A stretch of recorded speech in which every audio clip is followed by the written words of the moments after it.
All right. What's going on, everyone? What's going on? We are back again, yet again, today, playing some good old Kaizo IronMon. And yeah, we really need something good going for us here. We really need something good going for us here because we've, the last 2, maybe 3 streams that we've done of this, it's been rough. It's been rough out here. It's been rough in these streets. Man, we have been getting... It started off really good. Like the first like 100 seeds or something that I generated, we're looking really clean. We were getting like a good run every at least every stream, 1 or 2 like solid-ish runs. You know, we got to the 3rd gym a number of times. I can barely get past the freaking 1 opening rival battle. And the first gym now, like it's been a struggle out here. We really need something good, and Cherubi is not it. Unfortunately, Cherubi is not that guy. Cherubi is just not that guy, unfortunately. And we're going up against a Crustle here, so Unnerve, actually a pretty solid stat distribution. Actually, I wish we could get a stat distribution and moves like this. Well, I got Psychic's a really good move. Ancient Power is fine with the potential Omni boost. I wish we could get a fast special attacker like this with a solid special move like Psychic on a good Pokemon. That'd be really nice. That would be pretty fantastic. But no, we keep getting, anytime we get solid like BST Pokemon, they always have some major flaw to them that just makes them absolutely unviable. As we've seen, we have lost many a time. I guess I should say we are on attempt number 158 right now. So 158 attempts in, and the farthest we've ever gotten is just past the 3rd gym. We've lost to the 3rd gym a number of times, and we've beaten it twice? 3 times twice? I think we've beaten it twice. Oh, I gotta reset. What am I doing? We've beaten the 3rd gym twice. Each time, after we beat the 3rd gym the first time, I think we lost to the 3rd gym 2 times before we eventually beat it. When we beat it the first time, I lost to the immediate next battle after Berg, which is the battle with Colress on that route to the north. Of course, we get a Volbeat. Not that anything in that selection right there was very good, but I guess Soul Rock would have been kind of nice. Effect Spore. Decent-ish. It's not like the worst thing I've ever seen. We'll call you probably dead would be the most appropriate because you are a Volbeat, but we'll go with Nightlight. Why not? See if we can at least get something going here. At least get going to a pivot at the very least. That very much worked out. That worked out with the nickname right there.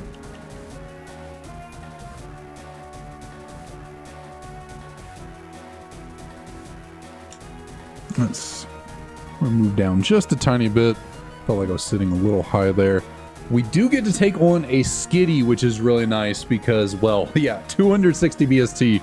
Even though we're just a Volbeat, we are still out BSTing it by 140. What I think Body Slam is probably our best bet and get a Paralysis. Focus Blast, we do resist, and we have pretty good Spadef. So yeah, we're going to take that pretty well. Oh, and we did get the Para, so we are in fact going to win the opening. That feint did a solid bit of damage right there. I guess it is stab, and we don't have the best physical defense, so stands to reason why we would not take that super well. In fact, I think if he'd gone for 2 of those, he might have just won. Our physical defense was not the best on Nightlight.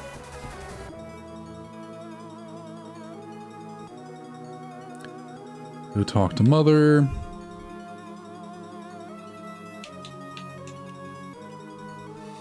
I don't want to sit to be comfortable. Age-old question for me. How do I want to sit to be comfortable? What do I want to do? How do I want to sit down?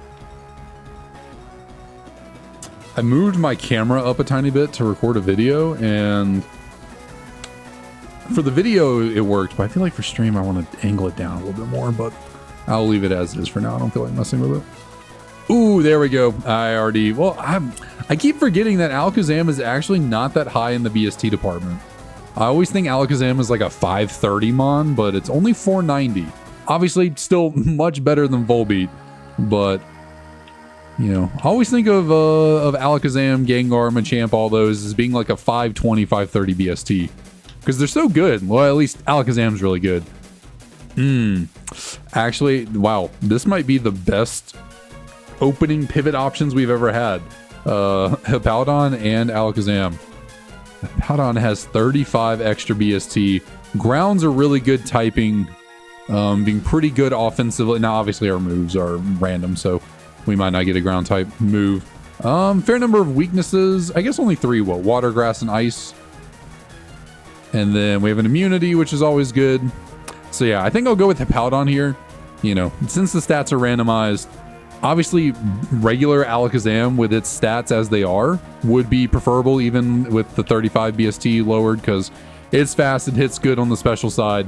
But since these stats are randomized, we would much rather just go with the higher BST option. So we can, oh my god, a shiny! JK, obviously. So yeah, we're gonna go with Hippowdon here for our pivot. Probably a good old 525 BST. It's a little bit, I'm just gonna go for Grass Whistle. Just trying, oh, it said, gotcha right back. So actually Hippowdon's kind of fast. This thing's kind of fast. It has Inferno. Okay, we just gotta try and catch it. We just gotta try and catch this thing. Okay, let's not do this. I would appreciate not dying to Hippowdon. Thank you. Good thing Inferno is 50 accuracy. But yeah, so Hippowdon here looking kind of quick. Kind of quick. It was faster than our Volbeat, who has actually a pretty respectable speed stats. So we'll name you Bertha's always my go-to. One, because, you know, Elite Four Bertha uses the Hippowdon on her team. Also, Hippowdon just looks like a big Bertha. It just has that look. It just has that look. So it really works. But let's see. Okay, Hydration is interesting. Unfortunately, Drain Punch is banned. It is a healing move, so we cannot use that. Crunches are by far... Actually, Inferno's a stronger attack, but it's only 50% accurate. So if we were no guard, we would be rocking real high right now. But we are Hydration, so... Not the best ability, but not the worst either. It could come in clutch if we somehow end up like on the field with the Drizzlemon. We have a status and then we get healed. Could come in clutch there. But other than our Spadef, we're looking pretty solid. Our stats are looking pretty good. Looking pretty solid there. We will ditch our little bug and move forward with the Hippo.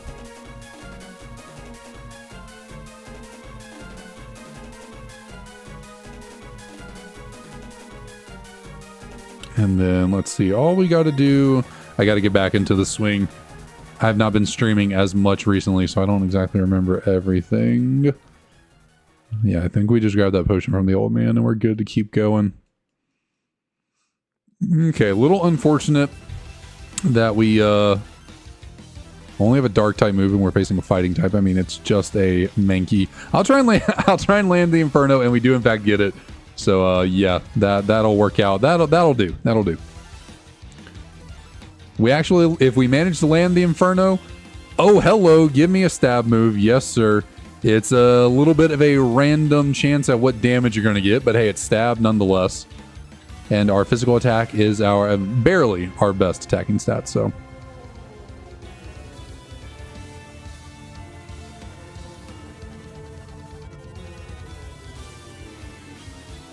Like how the power on Magnitude, I mean, it's true, the power on Magnitude is RNG. That's kind of funny how that's put. We'll put you up front there. There we go.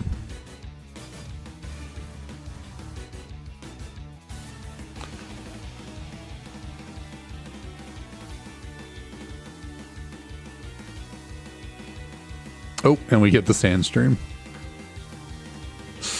Yeah, that's not going to... Of course. Of course we would get confused right there on the Signal Beam. That would happen. And we would hit ourselves. They would hit another Signal Beam. Do I heal? Do I use a heal? Do I keep going? Might as well. I don't want to do it, but sometimes you're just put in those situations and you got to do what you got to do. Ooh, that's annoying. That's really annoying. Hopefully crunch here. I think we might just die right here. Come on. Okay, I mean, if I can break through the confusion, well, I don't even think crunch actually will take it out. I don't know for certain. Because like magnitude 6, I don't know how much damage that actually is, but with stab, I would imagine it's around the same damage as crunch, and we didn't do that much with it. So, and we got 5. Are you kidding me? At least I have to, but like they're faster than me, right? No, I'm faster. I was just confused. That's why they were going first all the time, or seemingly going first. I was confused. Okay, so that's not ideal, using up both of our potions already on the second trainer. That's not ideal for certain. Yeah, that really low special defense is probably going to be our downfall. Like we get hit with a solid scald or something, a nice frenzy plant, hydro cannon, something like that, we are probably toast. Okay, at least that'll make up for it. Grabbing a fresh water right there, that'll certainly do. Escape rope. I don't think, can you actually use those in caves? I don't think so. Razor claw. Shell bell. That would be really nice if I could hold it. Is there anything even remotely potentially worth pivoting to? Mandibuzz is pretty solid, actually. Mandibuzz is pretty solid. A little bit on the weaker side than us. Let's see, how many weaknesses does Mandibuzz have? We only have 3. Mandibuzz would have rock, electric, ice.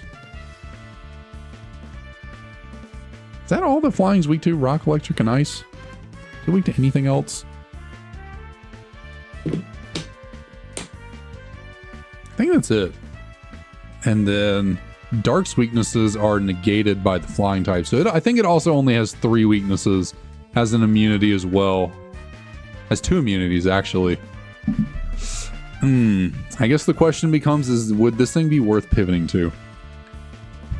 Because like other than our Spadef, our stats are really solid. Our stats are really solid. But having 2 immunities would be really nice. You're normally, I guess normally you are found on this route, but you're in the dark grass down there, not the light grass. Yeah, Mandibuzz could definitely be potentially really good. We'll see what kind of moves it's rocking with here. I guess I'll go for the crunch. It shouldn't do too much damage. I did a decent bit. Okay, it has poison touch. That has potential. That has potential. That could be kind of clutch for us if it's a physical attacker. Like poison touch could have potential. And bug bites also, bug bites is pretty solid move, because if our opponent is holding a berry, we can take that from them, and that could be really useful. That could be really nice for like healing in battles and stuff. Obviously, we'd have to get lucky that the opponent has a held berry. Okay, we'll check out. We got to see the level 6 one, because that's what the moveset will be when we catch it. Talo, you're cool, you're cool. Red Fox, what up, what up? How's it going? Lunatone. I love me some Lunatone. Not a super great Pokemon, kind of fast. And what is up with me getting freaking statused on like every encounter? Immediately got the poison touch, got the heat wave burn.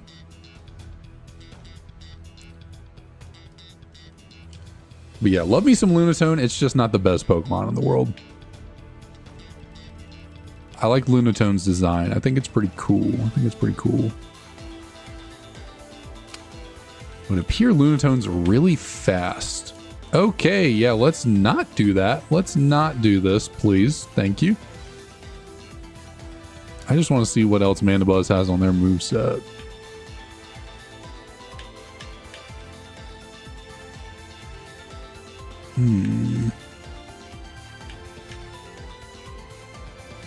If I will be allowed to see it. I'll be allowed. Because we need to see at least a level 5 so we know what all moves it has.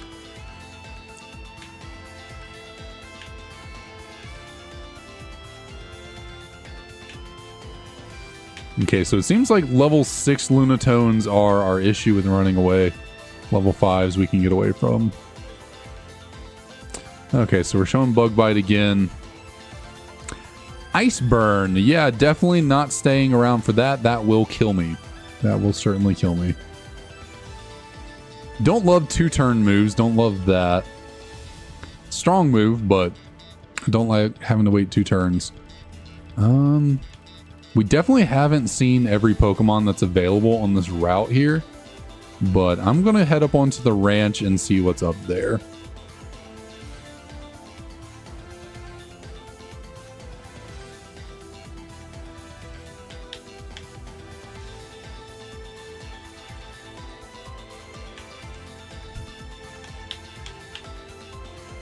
Like, I'm not super keen to switch over from Hippowdon, but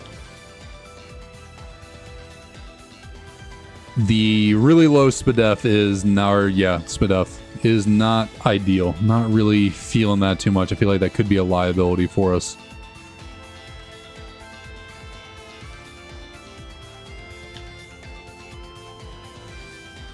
Okay, not looking to see too much up here on this route. Obviously, there's like 2 or 3. Ooh, Steelix. Okay. Also a Pokemon with 2 immunities, being electric and poison. Being immune to actually being immune to electric and poison is really good for Kaizo IronMon, because like one of the biggest issues I've run into is like, you know, status is a big issue with like healing items being at a premium and only being able to heal in battle and stuff. So like being able to avoid a lot of like, obviously you can still get paralyzed by stun spores and effects, like there's still ways to get paralyzed, glare, all that, but like electric moves won't paralyze you randomly.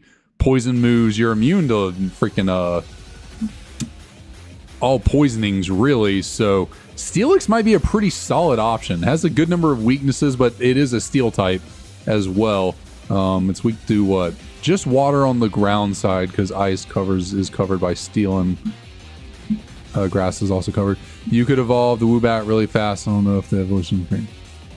Yeah, well, that is true. I guess if you caught Woobat and you have to get it to high friendship, so you could just like run around and get 1 level on it and it would evolve.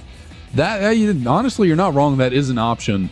But yeah, the evolution would be random. So like it could evolve into a Lugia and we'd be fair game. You're allowed to use a Pokemon like Lugia. Well, actually, are you? I'd have to check the rules. I know like a pseudo legendary, so it's a flying type. So if it evolved into like Dragonite, I could use that.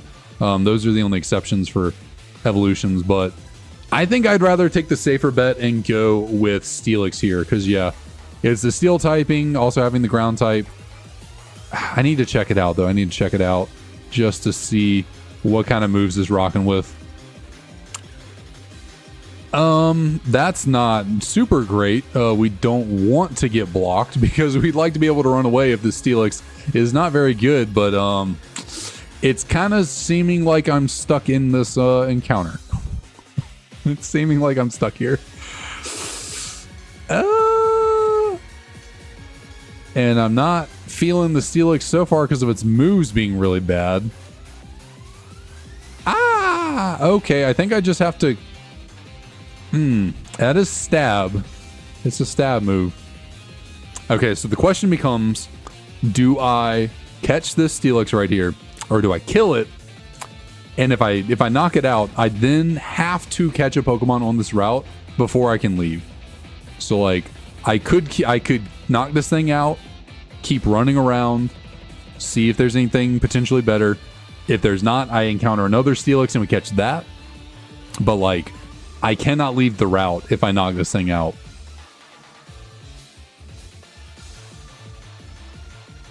I guess on it, well, actually that rule kind of only works for, I think that rule is technically if you accidentally knock something out, not if you plan to knock it out. So I'm just going to catch it. We'll just go with that. Crut, what up, what up? Thank you for the good lucks. Thank you. We'll just catch you. I like the 2 immunities. I like your aversion to some statuses like paralysis and poison. You're technically a little bit weaker than Hippowdon, but I don't like Hippowdon's really low Spadef. So I'm going to call you Stainless. That's a pretty generic name, but it works out really good for Steelix. I think it's a good, solid nickname. Not Stainly, Stainless. Okay, let's see what you rocking with. Okay, honestly, also has Poison Touch. That's really funny. The Mandibuzz had Poison Touch as well, which I said was pretty solid. Honestly, this is a really freaking good Steelix. I'd prefer a special attacker because obviously Intimidate and Burn hurt physical attackers, whereas special attackers don't have to deal with there's no Intimidate like ability for special attack. There's no status that decreases special attack. I'd prefer if this were a special attacker, but beggars can't be choosers.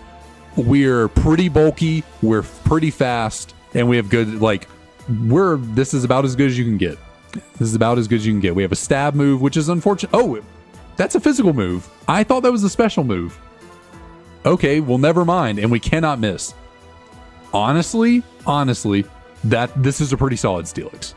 This thing's pretty dang good.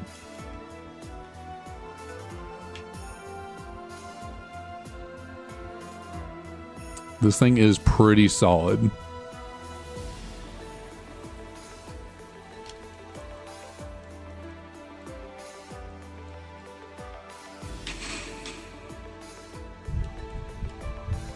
So, Bertha, you did well. You survived some rough calls. Unfortunately, Bertha did lose us some heals. That is a bit of an unfortunate thing, as Bertha did have to soak up 2 heals taking on that freaking Huntail, but that's okay. We did find a fresh water, so kind of makes up for it.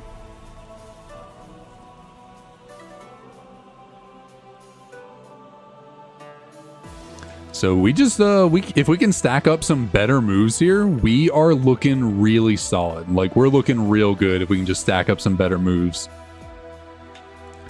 We can also get a stab ground move. That'd be really nice. We could get a, let's see. Really, yeah, ground would be the best thing we could grab right now, because a ground, fighting, fire, something like that, because another steel type would be a little bit of a roadblock for us, considering we have a steel and a normal type move as our offense. So we ran into Gung Shot's a great move. It's a little inaccurate, really strong though. Let me get rid of, actually, I'm not going to get rid of block. No, I am. Yeah, I'm going to get rid of block. Gung Shot's a really solid move. That's a really strong move. I don't like the inaccuracy, but it's a solid move. Unfortunately, does not help at all with steel types. In fact, it is the worst typing we could get to deal with steel types, since poison does not affect them. But still, kind of solid,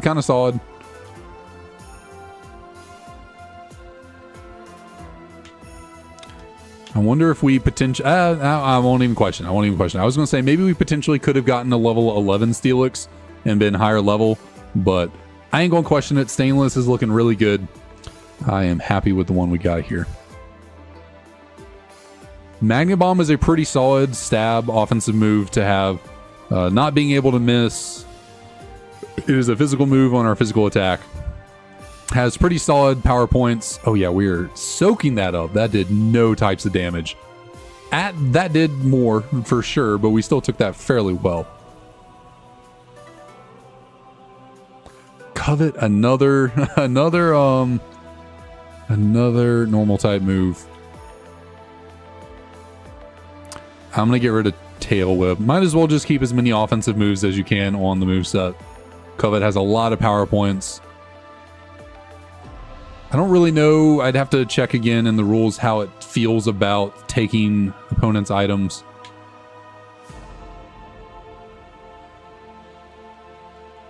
But I guess it's kind of in the same vein as Bug Bite. If we were to use Covet and steal a berry, I mean, it's basically the same thing as Bug Bite, so I would imagine that's perfectly fine. Okay, that was scary. That was scary right there. That was real scary. So yeah, and that I was thinking, and I was like, oh, Magnet Bomb's fine. No point in risking a miss on Gung Shot. Yeah, that was scary. If they'd gotten a crit there, we were dead. since we were faster, or I guess what, is revenge negative priority? Can't remember. But since we did damage them first, that was a 120 base power move right there. So that could have been bad. That could have been bad.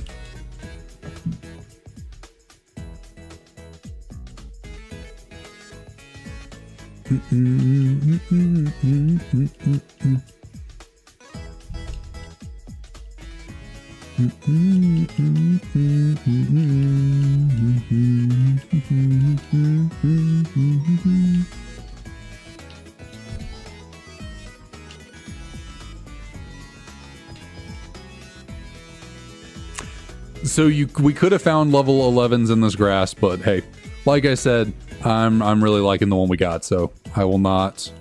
I'm fine with being a few levels behind. It does not bother me one bit.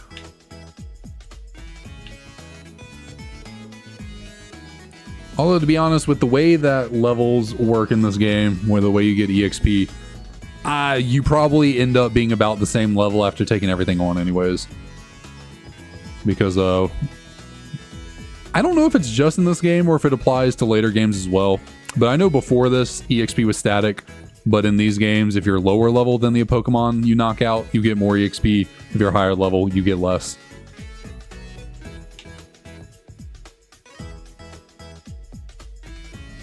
So we'd probably end up being around the same level after all said and done anyways. We cannot utilize Techno Blast because we did not receive it from a gym leader.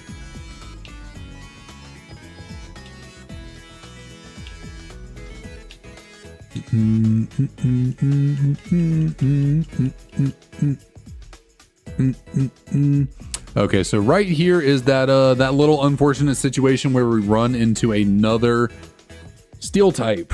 This is one of those unfortunate situations where we run into another steel type and we cannot really damage it super well. So the question becomes, Magnet Bomb is our strongest move. We get stab on it, so it is effectively 90 base power because it's 60 times 1.5. So strongest move for sure. Can't miss. But Stomp can flinch. Or pretty fast. So do I go for the flinch chance or do I go for the damage? I guess we'll see how damage... We'll see what damage looks like first. Unfortunately, we are slower and it does have good old Stun Spore, but it worked out. Ooh, that's pretty solid. That's pretty solid, actually. That's really good. That's really good.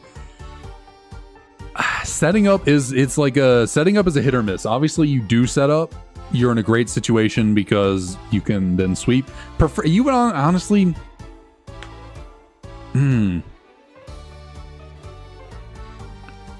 I think if you want to go with setup, you need, I would say, go with one that has speed attached to it. Because I feel like in a general playthrough like this, a playthrough where doing as much damage as possible as quickly as possible is the key to winning, I think speed setup would be preferable. So like a shift gear, incredible. Dragon Dance, really good as well. If you're a special attacker, Quiver Dance. I don't necessarily need both of these normal type moves, but I do like the flinch chance on Stomp. I also like being able to potentially steal items.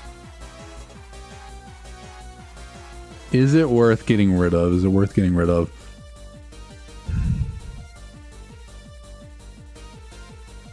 Because like we're fairly fast, but we're like not the fastest thing in the world. I'm going to say, this might be controversial. This might not be the best idea. I think I'm going to say no to the workup. If it were a move like Shift Gear, Dragon Dance, 1000% would say yes. But since there's no guarantee, you know, say like, okay, we go into Berg, or we go into Charon, I should say. Don't get ahead of myself. We go into Charon, his first Pokemon's a real stinker. It's a Magikarp. We're like, oh, easy setup fodder. We can do that. Well, if we only set up with workup and we don't get faster, then like his next Pokemon could be something that's insanely fast and just outspeeds us in one shots. And it's like we would have, you know, the setup was all for nothing. We'd rather just have the power points to get through the fight.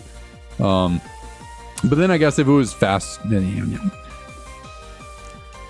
we'll see if I regret that. Of course, this kid also has the steel type. Of course. Why wouldn't they both have steel types? Why not? Magnet Bomb worked out last time, and it'll work out again this time. My word. Yeah, Ferrothorn, you are certainly not still defensive, buddy. You're certainly not still defensive.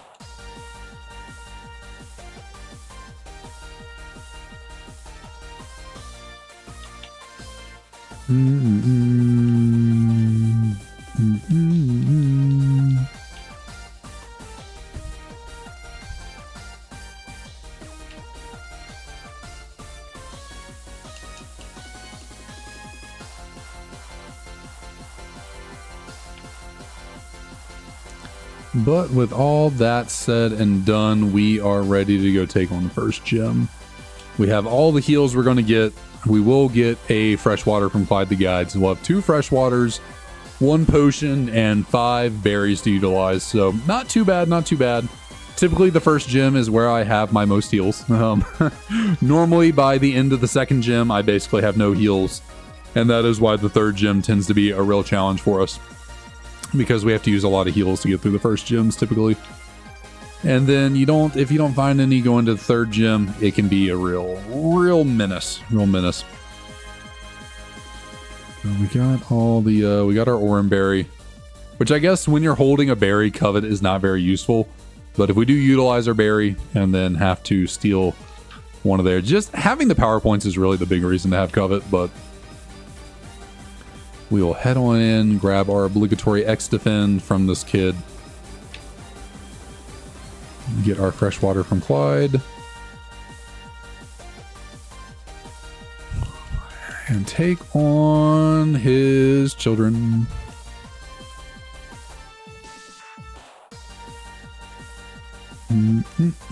Unfortunately, you are not a fairy type just yet. Okay, I don't love that. Wow, you took that really freaking well. Yeah, you took that really well. We're still faster after the Quiver Dance, and it went for a physical move after setting up its special attack, so can't complain, can't complain. That could have been a lot worse. Licky Tongue, Licky Tongue.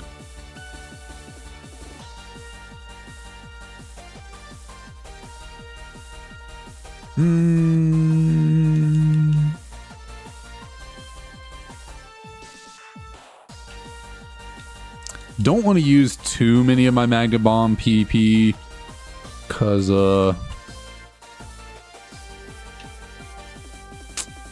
obviously that's our strongest move. I was zoned out there for a second. I got scared. Honestly, in my head, I was like freaking out for a second, because obviously Houndoom Fire type, I'm a Steel type, but randomized moves, so hopefully don't have to worry about that. Okay, also Houndoom is incredibly bulky as well. That's lovely, that's lovely. And you have growth. Can we get some flinches? There we go. There we go, 2 in a row. I'll take that. This is our first poke. Yeah, it's the first one. Okay, so that is why you keep Stomp right there. That is why I wanted to keep Stomp. Sleep Talk. Could be, honestly, could be really useful if we get put to sleep. Because, like, getting put to sleep could be really debilitating. Obviously, you get put to sleep in a game like this. Like, if we're in a gym like we are right now, say Charon's first Pokemon puts me to sleep, I have Sleep Talk. I could still attack. And, like, honestly, is Gunk Shot that good of a move to have on me? It only has 5 power points, which is not, you want more power points in this run. Poison is not the best offensive typing. I mean, what, in this generation, it's only super effective against grass? Which is crazy, by the way, that for 4 generations, Poison was only super effective against one type. Because it used to be super effective against Bug in Gen 1. They took that away. Kind of crazy that Poison's only super effective against grass until Fairy comes out. It's strong, but I think I'm going to get rid of Gunk Shot. I think having Sleep Talk could be really useful. I think Sleep Talk could be really useful in this. As of right now, obviously if we get a really good move to replace that with, we'll go with it. But I think Sleep Talk could be really useful for us. I don't love that. That did a lot of damage. I would normally like to heal right here, but that did a lot, so I think healing would just be a waste.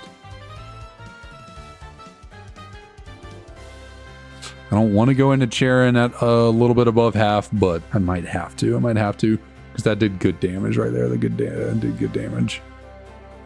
I think I might just have to attach. Ew, that's unfortunate. And then we didn't one-shot either. We're so close. I think I'm just going to knock it out.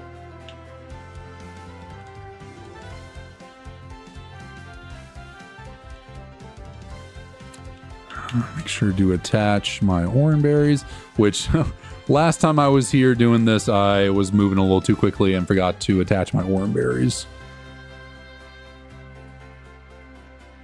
All right, so we cannot heal until we get into battle, so having the orange berry on you is the best we're going to do here. Okay, of course, leads with a Garchomp. Not too bad. Not surprising. Are we gonna have a repeat? There was that one time Charon had Charon had 3 really good Pokemon. What was he definitely had a Garchomp. He had a Landorus Therian. There was another legendary he had. His team was absolutely stacked to the gills that one time we fought him. But of course, yeah, he has a Garchomp to lead with. So it's like, do I just go ahead and heal and hope he doesn't really have much for me? I can absorb whatever he goes for. Because if he has a really... this is a really tough situation to be in. The tough situation to be in right here. Because if he has a really strong move to do a lot of damage to me, healing will not really matter. I guess you play for the... You kind of have to play around the luck and hope that... it's a Garchomp go, though. Yeah... Yeah, it's just my thought process behind this is the odds that a Garchomp can do good damage. Because, I guess it depends on the moves, but, it's a Garchomp. 600 BST. The stats are going to be randomized to be pretty good. If he has, a solid attacking move, we're kind of in a rough situation right here. It might be better to heal on, a weaker Pokemon, but there's no guarantee he has a weaker Pokemon. The next Pokemon he sends out could be Kyurem White. So I'm going to use the potion and hope that we can take whatever he goes for.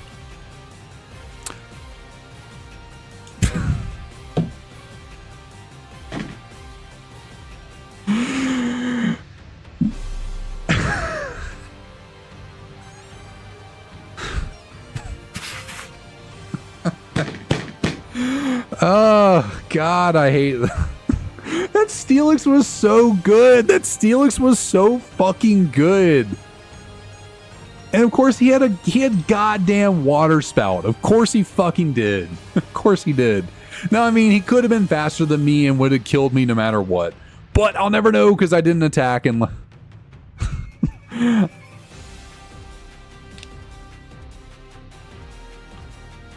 I mean, not necessarily. If my Magnet Bomb did 90% to him, that Water Spout would have done no damage. So if I had attacked and did a good bit of damage, that Water Spout might not have killed. It might still would have. We'll never know. Man, God, this game is just brutal. God, this is brutal.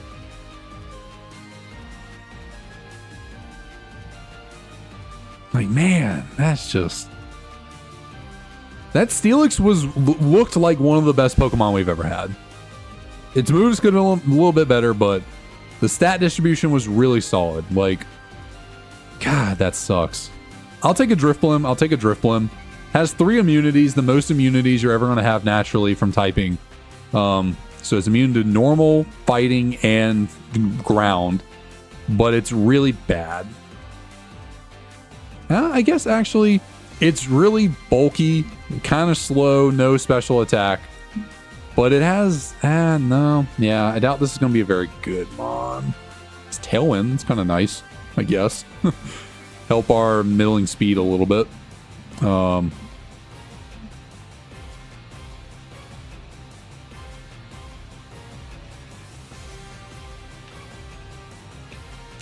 We'll go with Goodyear. Oh, no, that's not the right.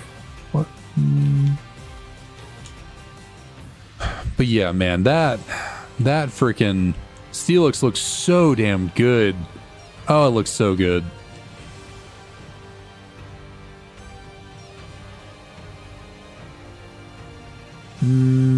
What's my best option here? They're all the same base power, but Cross Poison could poison maybe, or does Cross Poison also have a high chance to crit? Oh yeah, so Cross Poison can poison and crit. Whereas Night Slash just crits. So actually Cross Poison's the better move all around. Now obviously Cross Poison can be Steel types are immune to it, but I guess in this situation we go Cross Poison. All that D. Ooh, yeah, no. No. Okay, well, Nature Power can't touch us, but Aqua Tail can. I don't think we've gotten a crit yet or a poison. And there we go. Kind of surprising he took me out there. A lot of times by that point in the battle, Hugh starts throwing intentionally.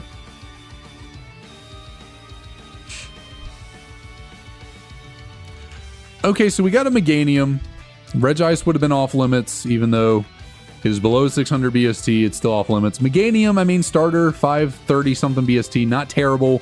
Grass is not a very good defensive typing, but it's a starter nonetheless. Healer is a really bad ability. Of course, we have a lowered special attacking nature on our special attacker. Otherwise, though, I mean, if we were a timid nature, this would actually be... Our HP is not very good, but... Meganium's not terrible. Heat Wave's a really solid move to have. This isn't the worst. I would prefer a timid nature, but this isn't the worst. I know this is really... Because of how Bayleaf's name is spelled, it's not spelled E-L-E-A-F. It's spelled L-E-E-F. And so growing up, I noticed that, and I was like, Leaf. It's like, I don't know. This is just my, like, versus my weird nickname I always give to the Chikorita line is Leaf, but with a 2 E's instead of an A. What's off limits? Just about everything. Just about everything. In terms of Pokemon, any legendary, doesn't matter how low the BST is. If it's considered a legendary, it's off limits. So like Regice, normally not a very good legendary. It's like 580 BST, so it's not even as good as a pseudo. Still off limits. Legendaries are not allowed. And then anything with 600 BST or above. So all pseudo legendaries, slacking, stuff like that. And then that's basically it. That's basically it for the Pokemon. Everything below 600 that's not a legendary is allowed.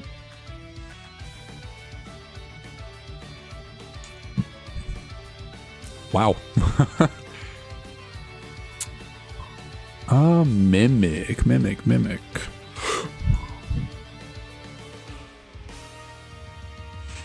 We'll say no. Say no. Could have its niche uses, but I'm gonna say no.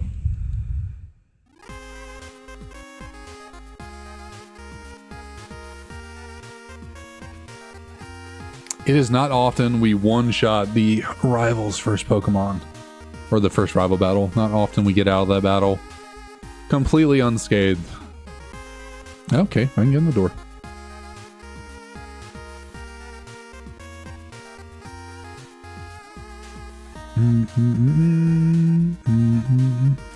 Yeah, to be honest, like, this Meganium's not bad.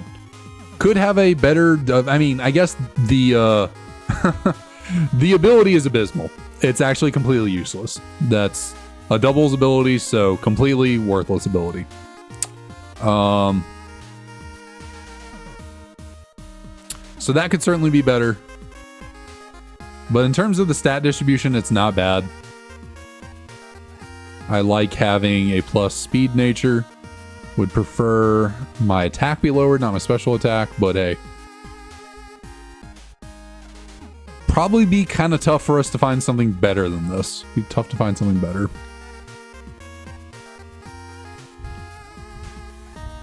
Yeah, so nothing on this route.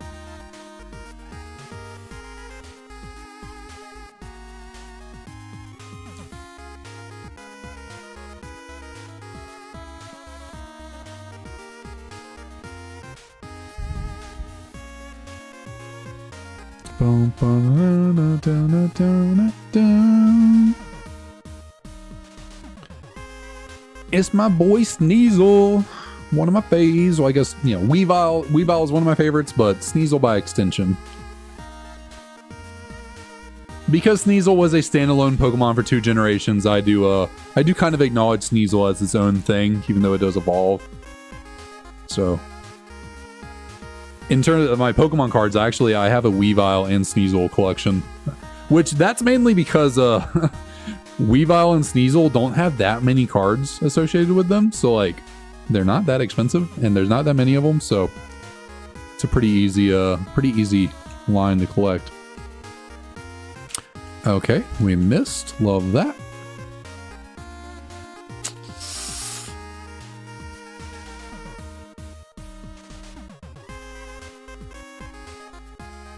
Ooh, Shadow Punch. Okay, that is a I mean, doesn't miss, but we don't have good physical attack. Body Slam's really good. Priority's really good. Priority's really good. Hurricane's really inaccurate, which I don't love. But I'm gonna say no to Shadow Punch. I'm gonna say no, just because we don't have great physical attack. And I like everything else. I like Priority, even though it is a physical priority move. And then Body Slam's just good power. Paralysis chance.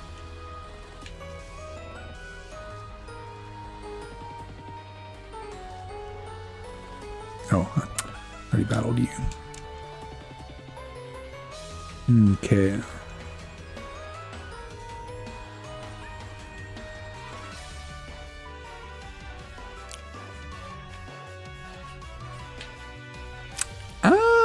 Politoad's not bad. Politoad's not bad, to be honest.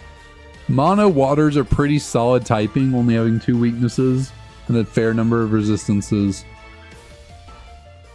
500 BST is pretty respectable.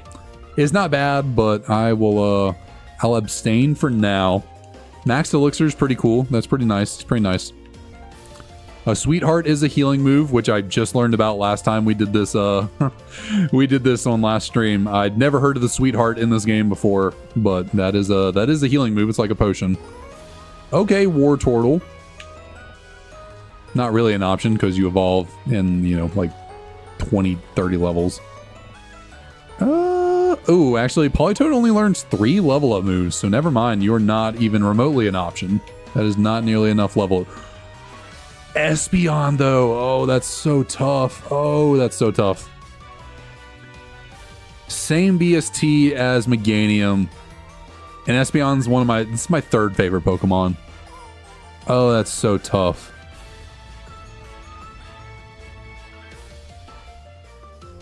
It has less weaknesses than Grass. Grass has a lot of weaknesses. Grass is what, 5 naturally? Flying, Fire, Bug, Ice. There's one more, I think. Flying, Fire, Bug, Ice, Poison. So yeah, 5 right there. I don't think there's any more. Psychic's only weak to Bug, Dark, and Ghost. Obviously, the stats being randomized and the moves, it could be not great. Oh, there's another mid-stage starter here. Espeon's really tempting. If I can see it at a higher level, has what, 11 level up moves. How many do I have on Meganium?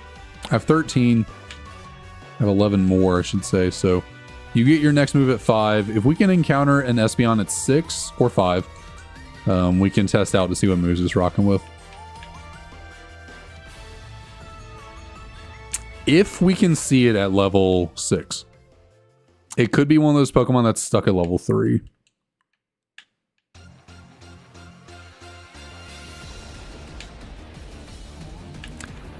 The only downside, I almost never pivot to Pokemon on this route, specifically because they are just generally significantly lower level than, like, in the ranch, you can get up to level 11. So, like, that's a 5 level difference. Obviously, if I went Espeon here, I'd be losing 3 levels. But if I went into the ranch and caught a level 11, I'd gain 2. So that is also something to keep in mind. We'll test out Espeon here, though. We'll just quick attack because it's not going to do much. Scald is a really solid move. We're going to eat that though because of our stats. So kind of hard to tell what what the stats are like off that damage, but that's a good move. That's a good move. That's all it's going for. It did get the burn. Has sludge. That did solid damage. Also special attack. I mean, based on those two moves, you got to really hope that's a special attacker still. But we have really good Spadef, so that still did pretty solid damage for not being stabbed. Not the strongest move in the world. It was what, 65 power or something like that. But like the Scald only did 1. Scald only did 1. We'll look at the ranch and come to a conclusion if ooh, I like Mian Xiao. Mian Xiao's really cool. I love Mian Xiao. Not quite as strong in the BST department, but 5'10 is nothing to scoff at. Fighting type is fairly good, I guess. It only has 2 weaknesses, being psychic and flying, since fairy does not exist. We could see you at a higher level maybe to test out what your next move will be at 9. That'd be kind of cool. I guess, does fighting really have many resistances though is the thing. Beldum, hello.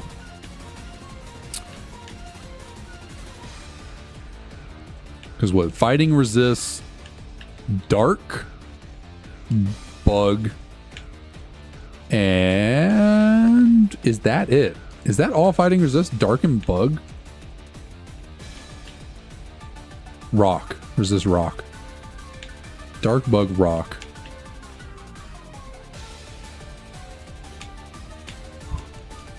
Honestly, I don't know if those are the best typings to be resistant to.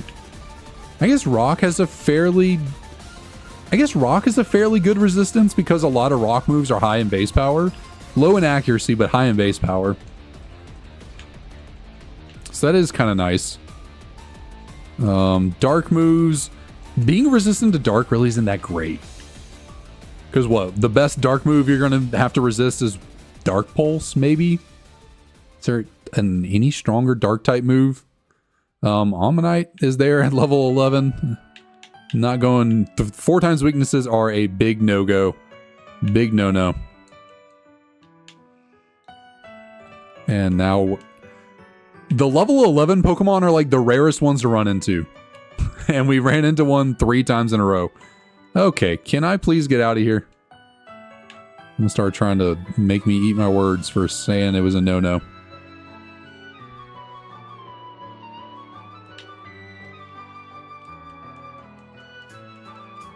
See, I guess we'll check out Mian Xiao. Level 8, that might be... I can never remember how the levels work out in the ranch because they they're changed by the randomizer and stuff. Mian Xiao might only be able to be level 8. Yeah, I think it might be because if I remember correctly, I think only 2 So, thinking about the base game, there are 2 Pokemon you can encounter in this ranch that are level 7. Being Riolu and I think Pidove. Maybe Lillipup can also be level 7. Maybe it's those 3. I know Riolu and Pidove can be level 7. And then because the level adjustment on wild Pokemon is up 50%, that's why it gets 4 levels. Because going to 7, 3.5 rounds up to 4, you get level 11. So we've seen Omastar, we've seen Whismur. So there might be a 3rd Pokemon that could be level 11. Can't remember if we ran into another Pokemon that high level. But I feel like Mian Xiao, the level 8s that we normally run into in this area they're only level 8s. So let's just test you out real quick. What do you got?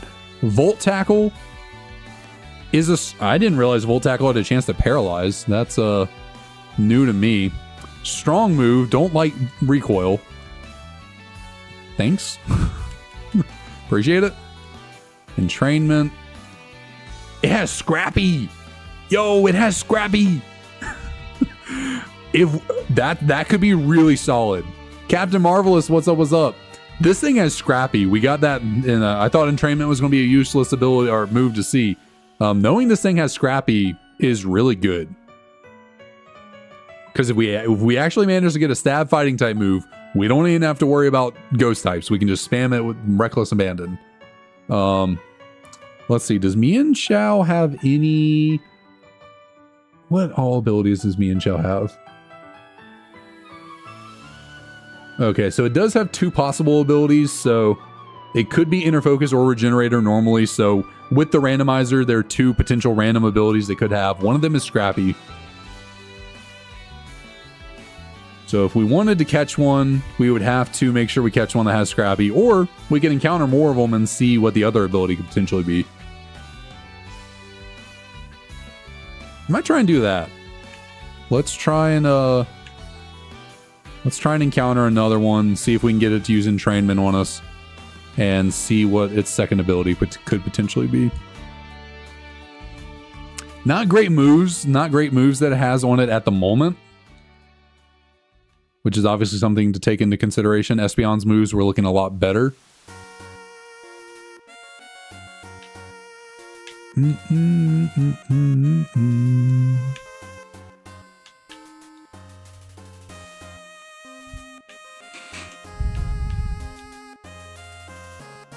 Okay, let's see if we can get you to use entrainment on us. Let's Revolt Tackle again, takes more recoil. Okay, don't spam that. Come on, bro. There we go. What do you got? Okay, Scrappy. Austin, what's up, what's up? How's it going? Okay, so that one has Scrappy. I'm going to keep testing because I just want to know. I just want to know, what abilities do they have? Because that is a big key component of doing well in Kaizo IronMon, is knowing what abilities these Pokemon could have. Going great. Hope the same for you. Yeah, things have been going pretty solid. Cannot complain. Oh, I almost just ran straight up there into the rival battle. That would have been bad.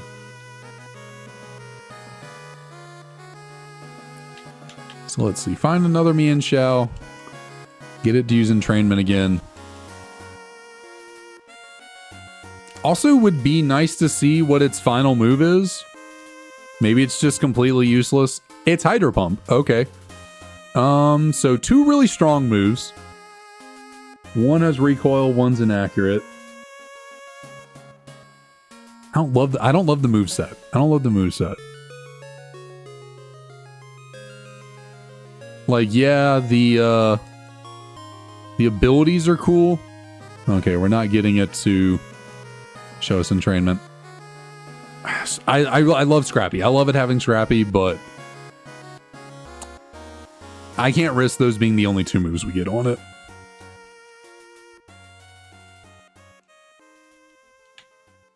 Because there is nothing at all that says we level up and get a fighting type move or a normal type move or any useful move for that matter. So like Scrappy could just be completely useless if we never get a move to take advantage of it. Hippo again. Hippowdon's back. We had that last time. Again, a solid option. Always a solid option, but I want to rock with Espeon. I want to see what else Espeon has on it. We saw Scald, and I almost said Sludge and Scald in the same word. I almost said Slawled. I almost said Slawled. We know it got Slawled.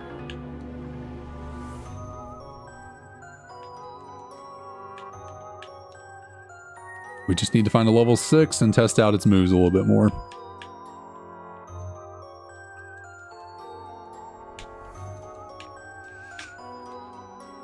If we can run into anything other than Politoed.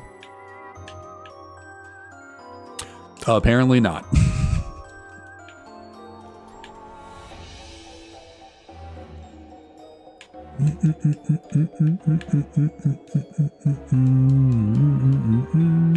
Politoed really wants to be seen. Politoed really wants to be seen.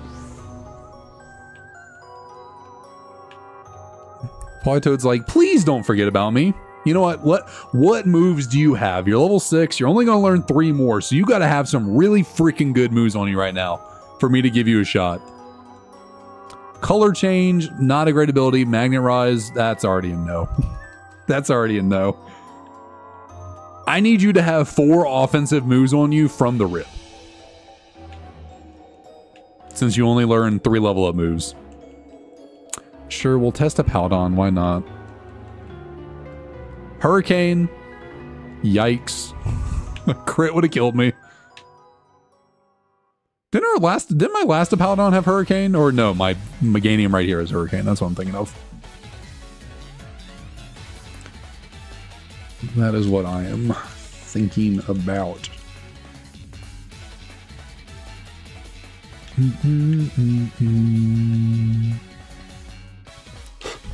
Okay, show me an Espeon at level 6, please. I want to see more. I would like to learn more. Oh, goodness me.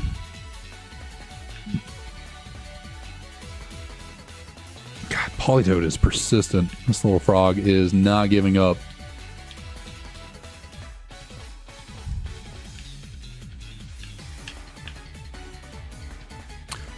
What is happening right now? Okay. Oh, that's level 3. I need a 6.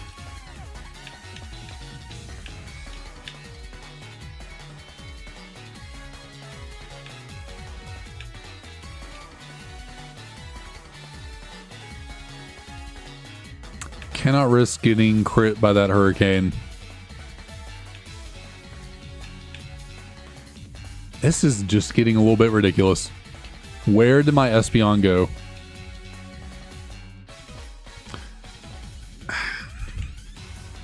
I need it to be level 6 because it learns a move at level 5. The tracker up there tells me that. And so, like, I could catch it. Well, one, I don't want to catch it at level 3 because I want all the levels I can get because I need experience. But also, like, if I test it out at level 3 to see what moves it's rocking with, and it throws out Flamethrower, and it's like, oh wow, Flamethrower is such an incredible move. I definitely want that on my team. And then at level 5, it learns freaking Tail Whip and replaces Flamethrower with Tail Whip, and then we catch it, and we're like, wait, where'd Flamethrower go? You know, that's the kind of risk you run. I think I've had that happen to me before, actually. I forget what Pokemon it was, but like we saw it at a certain level. It had a really good move, and I was like, yo, I need this thing. That move is sick. And yeah, we caught it at a higher level, and it didn't have the move anymore.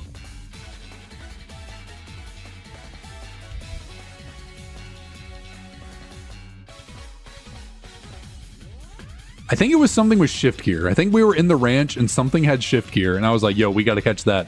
Shift Gear is broken, and it didn't have Shift Gear anymore. And I was very let down. I just need a level 6. Or 5. I think you can encounter level 5s as well.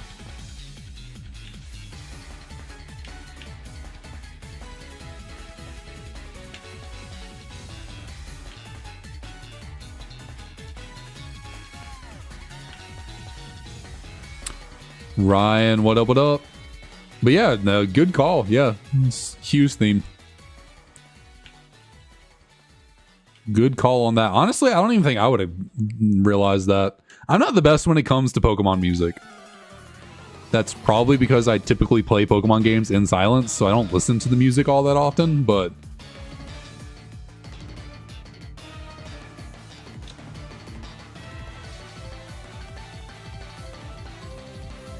Back at it, Shiny Hunting Heracross, your friend's about to die. Gotcha, very nice, very nice. Good old pink beetle.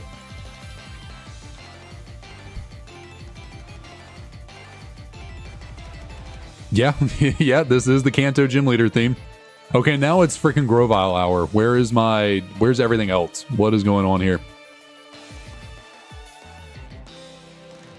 I just need a level 6 freaking Espeon. This is getting ridiculous. About to make me just keep this Meganium.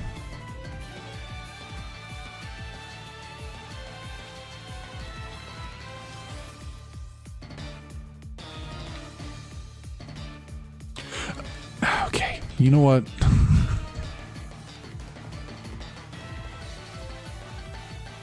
Oh, but I can run into War Turtle at level 6. That's not a problem.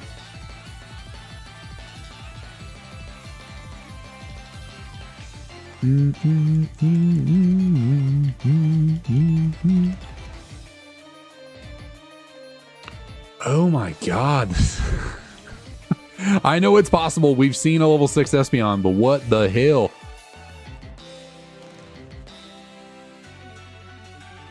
I've seen 18, and I think I've seen one level 6.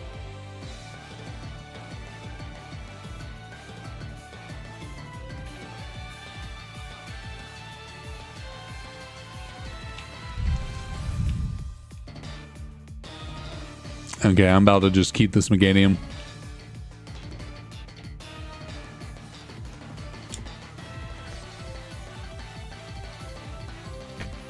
I'm about to just say screw it and keep the Meganium. Because honestly, this Meganium is not terrible. We get better moves, this thing's not bad. Could have a better ability for sure, but it is not bad. It's just Espeon's one of my favorite Pokemon, so it's kind of tough for me to pass it up.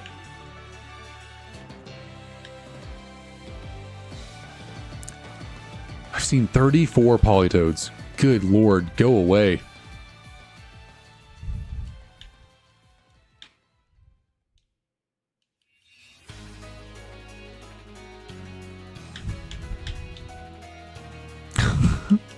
I don't remember this grass being so heavily skewed to one Pokemon.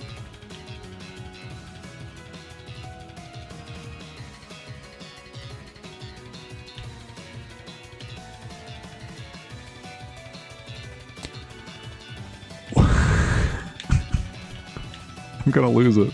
I'm gonna actually lose it.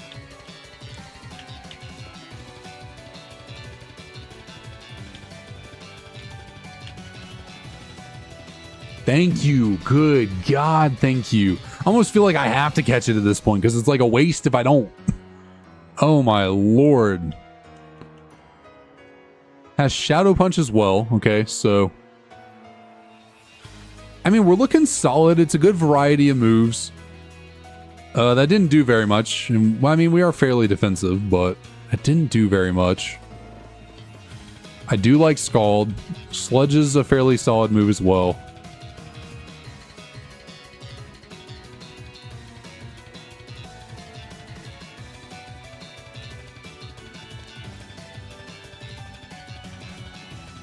I want to see that last attack. Power Trick. This is really tough. This is really tough. Like, I would love to know what this thing's ability is. I would love to know what its ability is. It's got a solid enough move pool. But I feel like it's too big of a risk to go for... I know I just spent all that time looking for the freaking Espeon and just to not go with it. I feel like it's a risk because, like, we know this Meganium has solid stats. It's got a good move in Heat Wave. I would like to learn some better moves. It's just Grass has a lot of weaknesses, which I don't love. Whereas Psychic has much, a good number of fewer weaknesses. I had 2 less. It's 3 versus 5. So what about resistances? What does Psychic resist? Fighting, Psychic. That's actually, I think that's it. And no, yeah, Fighting and Psychic is all that Psychic resists. Yeah. Pretty sure. Whereas what? Grass resists ground, water, grass.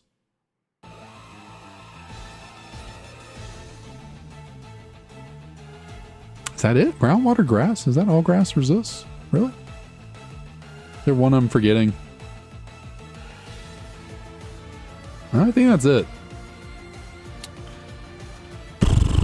Electric. I was forgetting one. Thank you, Ryan. Thank you. Yeah, electric.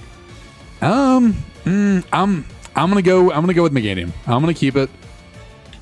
Yeah, that Espeon has a fairly solid moveset. I like Scald. Sludge is not bad.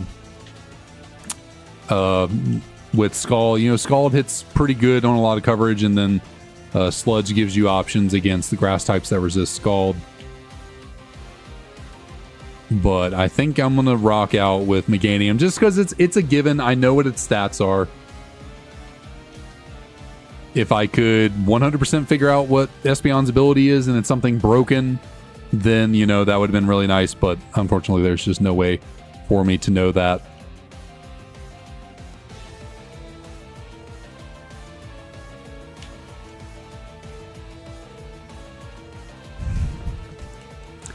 So we go with the safe bet.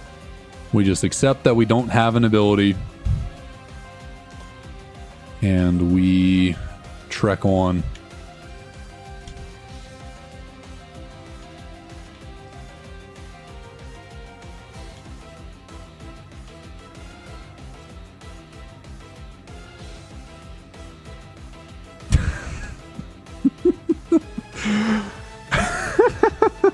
I spent how long looking for a level 6 Espeon?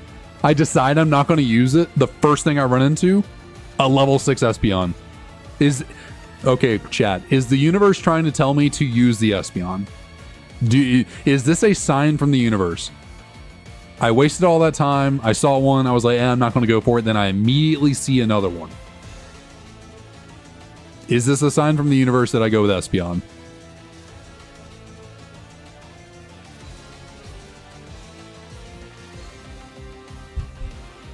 I did just waste EXP on Meganium if I switch over to Espeon, so maybe not. It's funny how that happened, though. So yeah, I'm gonna say no. We'll just go up here and take on Hugh.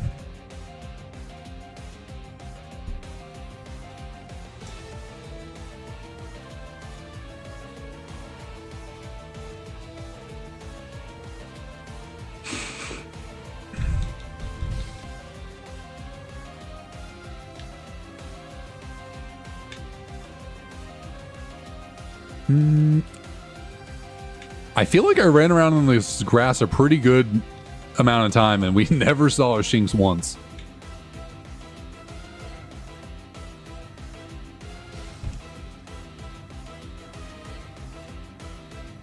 We never saw one single Shinx, I feel like.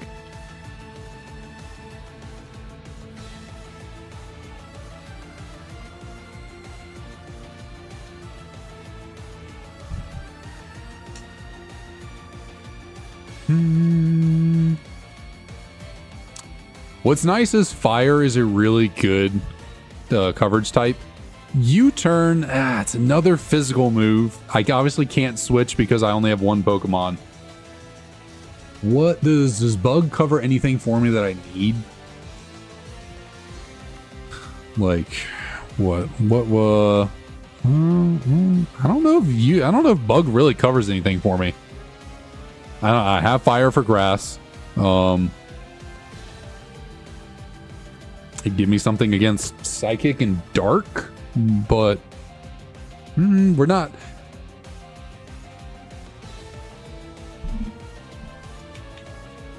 $70 base power is pretty solid, though.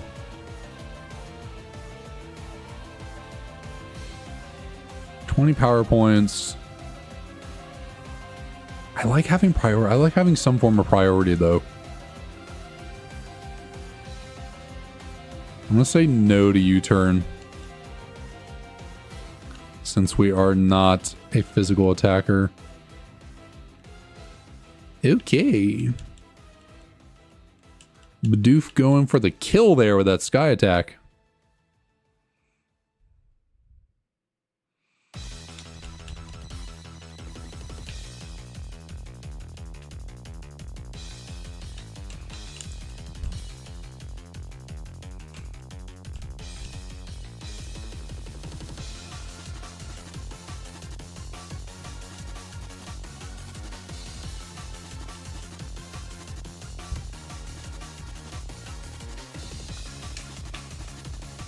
I really do want another good special move.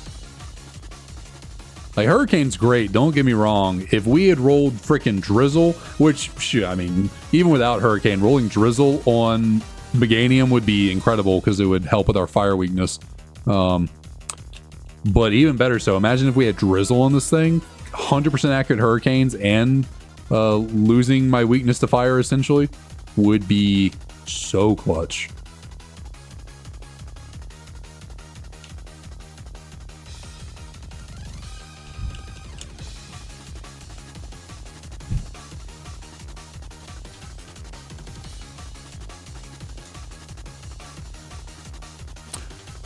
Okay, just immediately goes for rest. That's an option right there for sure.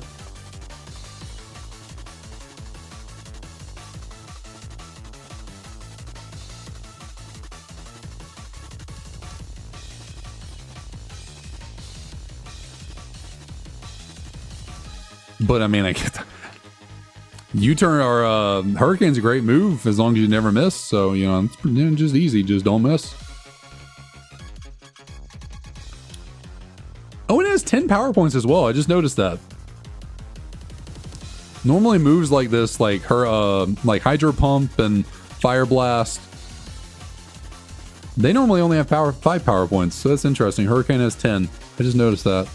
That's pretty useful. That's pretty nice. That's another reason why I don't like those type of moves typically. The Fire Blast and the Hydro Pumps and all that.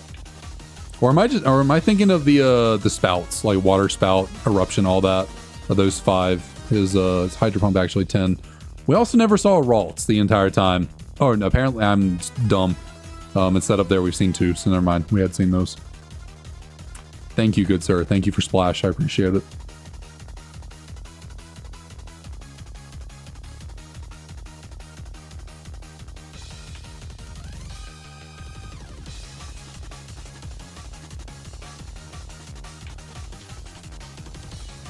I think probably just about the best thing you could do in this game, or like the luckiest thing and like the best option you could probably get in terms of a Pokemon to be like if you caught a Psychic or Steel type that was capable of evolving and you're like really close to the evolution level, so you just go with it and you evolve into a Metagross. Like that's the only time you can actually use a good old pseudo legendary is if you evolved into one. And since Steel still resists Dark and Ghost in this generation, Metagross is just a defensive monster. So many resistances. So many hits it can take. If you somehow randomly evolved into that thing. Be really good. Okay. Let's get a Paralyze here on the Body Slam. Or you can Flame Body me. That's cool too.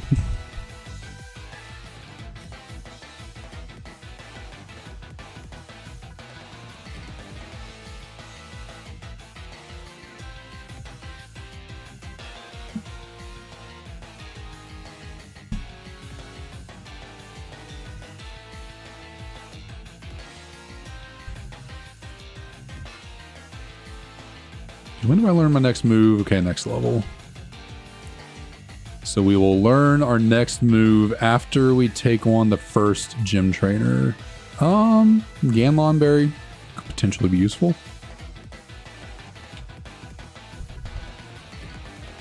Let's see, we're fully healed, right? I might as well heal, just don't risk it. But we're actually pretty stacked on heals as well. We have 3 potions. We managed to keep all 3 of our potions. We have a Sweetheart, which acts as another potion.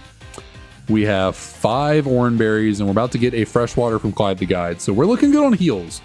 That is a plus for this run as well. I just healed, but I'm paranoid, so I'm going to do it again. It's like when you save your game 3 times in a row. Just to be safe. Yeah, you never know if something went wrong.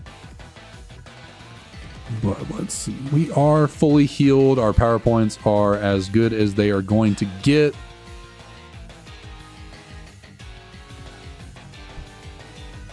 I guess our HP is not like the greatest HP stat in the world. I feel like normally at this level, Pokemon with good HP would be like 50 to 60. So like our HP is not the greatest thing ever. But it's solid enough. We have fairly good defensive stats. Yeah, this Meganium is really solid. This Meganium is really good. I feel like I'm coping for some reason. I feel like I'm talking myself up like, yeah, we're good. We're good. This Meganium, it's good.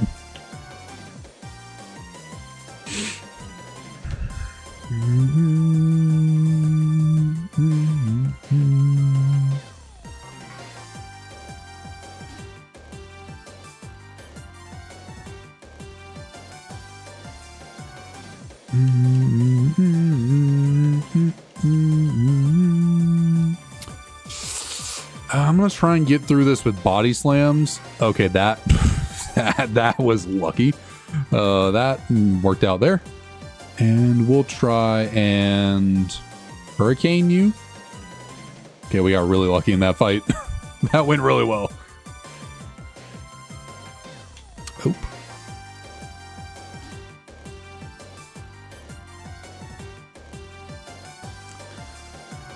Maractus.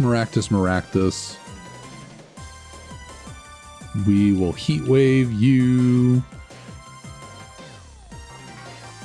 Honestly surprised that did 4 points of damage.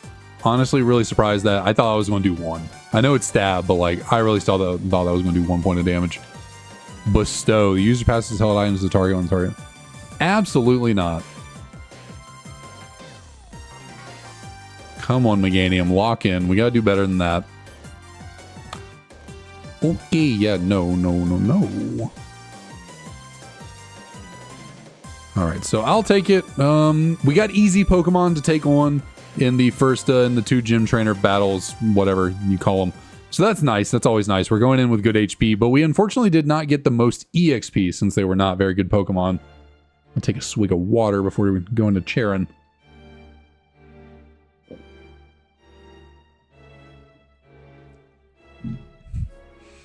So we still have our Oranberry. I grabbed a Max Elixir, right? Or was that a different? I did. Okay, so that's really nice. Fully restores the power points of all my moves. Hopefully don't have to use that here, but could be useful if need be. Could be very useful if need be. Start off with a Quilava. Okay.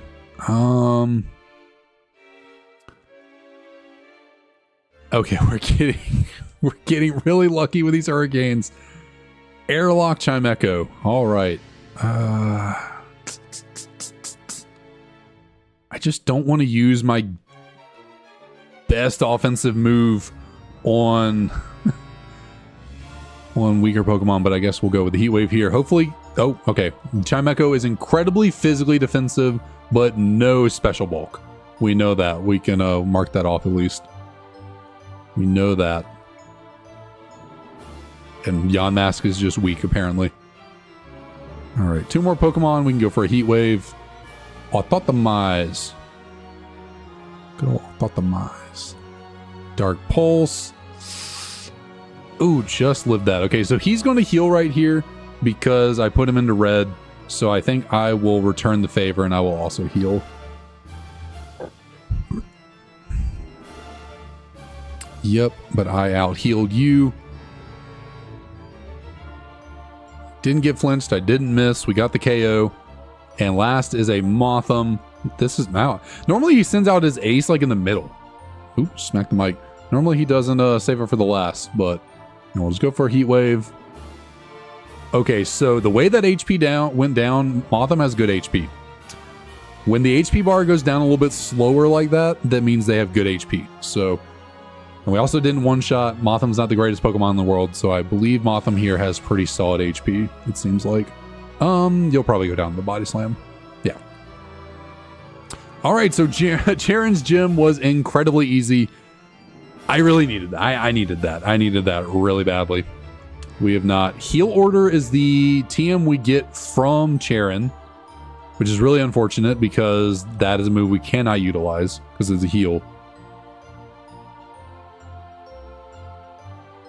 And then Fury Swipes is the TM we would normally get from Bianca outside the gym, so it's not one we can use. So honestly, we'll just put both of these in the free space because neither of them are useful. Ooh. Oh man, back really needed that. Yes, it did.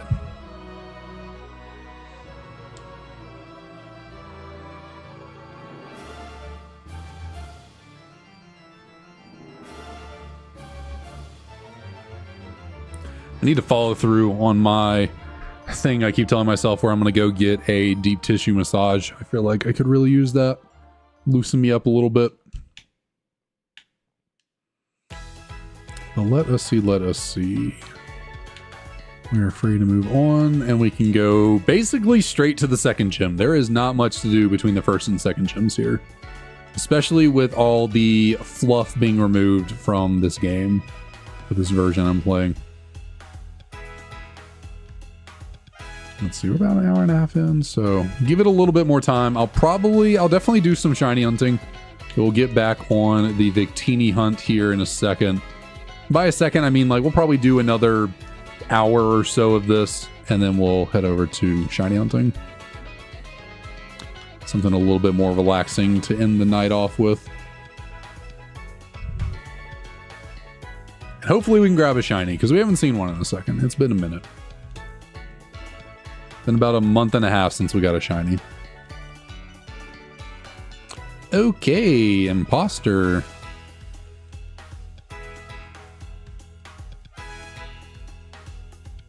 Okay, why were those quick attacks doing really good damage? Like, those quick attacks were doing so... Where did I get crit twice? Like, why were those quick attacks doing so much?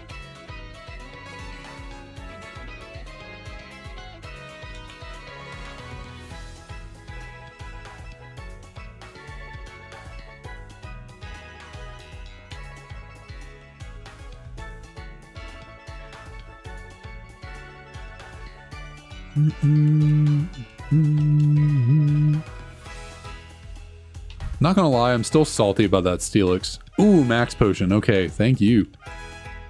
But yeah, still salty about the Steelix. Still a little bit salty there.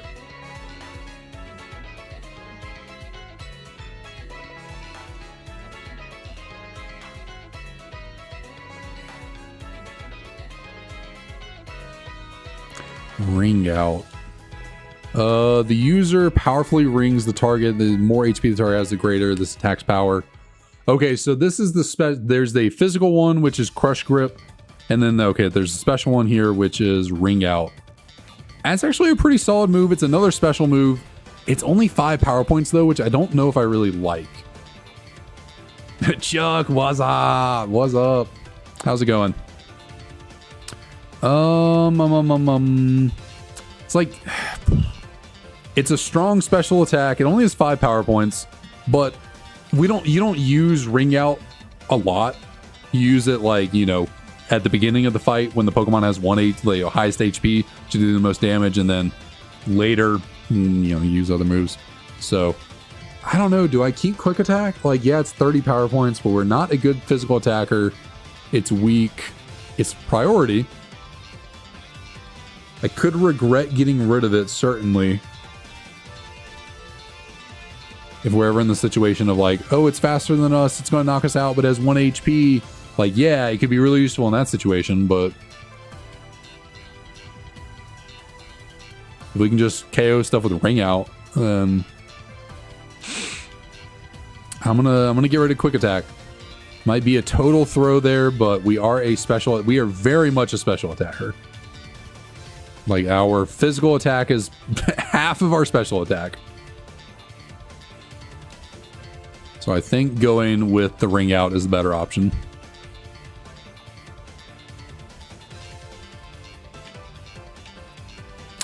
Sorry, Chuck, what were you saying? I should what? I should keep Quick Attack or go with the Ring Out? Chat's a tiny bit behind me. So like, let's see right here. Almost one shots.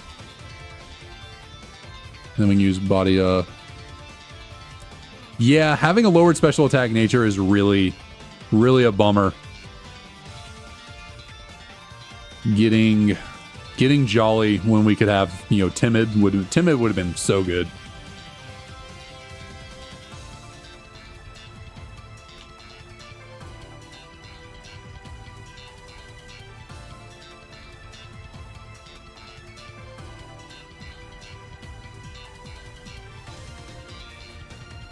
How much does nature change of its stats? I believe, is it 10%? Is it? I'm thinking it's 10%. I very much could be wrong because I don't really know. I'm guessing there.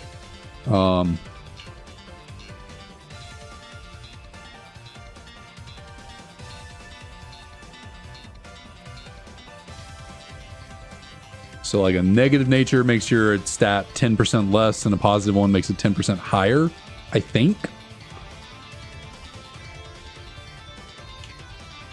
but that is very much a guess.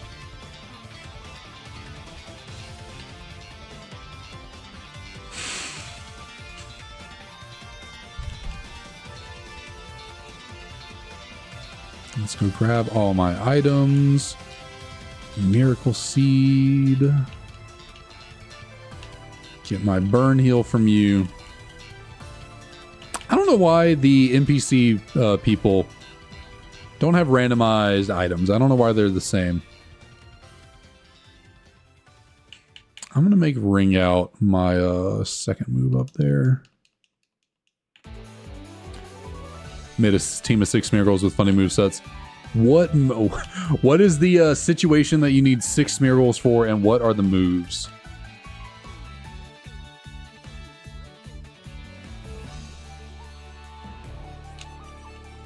Paralyze heal? Okay, that's really solid. That's really solid.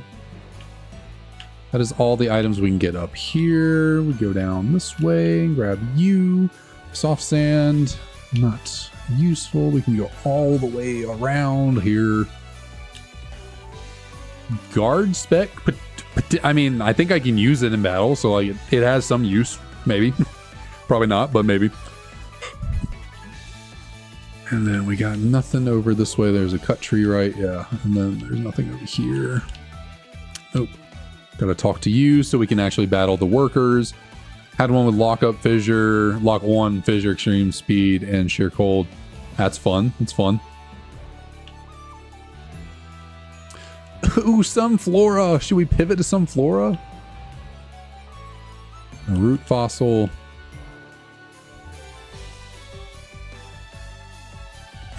I can almost guarantee I'm gonna battle a freaking Sunflora in a gym or something, and it's gonna kill me. And that little bit of making fun of Sunflora right there is gonna come back to bite me. I can almost guarantee it. Let's chirp a little bit. That sounds exactly like some karma I would endure for making fun of the Sunflora. Medicam, okay. So this is actually an area you could potentially pivot to. Like if you manage to make it all the way over here, but you're not like super solidly sold on your Pokemon. There are like level 20s in this grass. You know, I'm only level 22, so it's not that big of a jump backwards. Like it's not an ideal jump, but it is a jump nonetheless. So if you ran into something crazy over here, you technically could pivot if you wanted to. Like if you had a Pokemon that was a little bit worse than Alakazam, you could, if that Alakazam could be 20. I don't know if that one can be level 20 or not. Ooh, Snorlax. Snorlax would be so good. You have to be in the dark grass to get the level 20s though, so I don't know. I might go run around that dark grass and see if Snorlax can be level 20. Because if it can, Snorlax is probably one of the best Pokemon you could potentially use in this game since it only has one weakness. Like, yeah, normal types don't have any resistances, but having only one weakness is so clutch. Let's see. Can you run into a level 20 Snorlax over in this grass? This grass has a slightly different encounter table than the regular grass. So Snorlax might not be in here.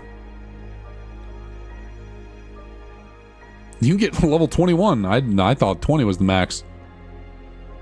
Okay, you can get level 20 Alakazams in here too. So yeah, this is probably the last. I'd say the best pivot spots in the game are the first route, because you know, right after you get your starter, if you need to change, you get level 21 Mantine as well. If you need to change that first route, you can get level 6s. The first trainers you fight have level 6, so like, you know, it's solid enough. You can get a good pivot there on that route, and then the ranch, and then here. Those are the 3 best pivot spots, I would say. It doesn't look like Snorlax is in this here grass. Oh, you had one with Stealth Rock, Spikes, Toxic Spikes. Not Stealth Rock. So you had Ceaseless Edge. See, I'm gonna say most likely Snorlax is not in that grass, so we will I've never actually tried the Shaking Grass. honestly have never even thought about looking at that here, because this is the first area you can actually run into Shaking Grass. Shaking Grass is not available before the first gym, so I've never thought about that as a potential option to look for stuff, but probably not grabbing anything. Oh, Jesus. Are you kidding me? Are you actually kidding me? There's no shot that just happened. There's no way.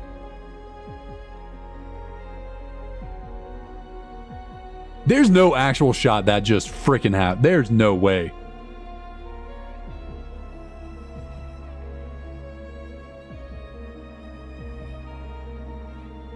The ring out didn't take it out. The ring out gets weaker the less HP the Pokemon has, so I'm not going to go for ring out again because it was kind of low, so I probably wouldn't kill it with the ring out. So I went for Body Slam because it's a high base power move. It freaking lived on 1 on Body Slam, and then the Sky Attack crit me. I hate this game. I hate this game.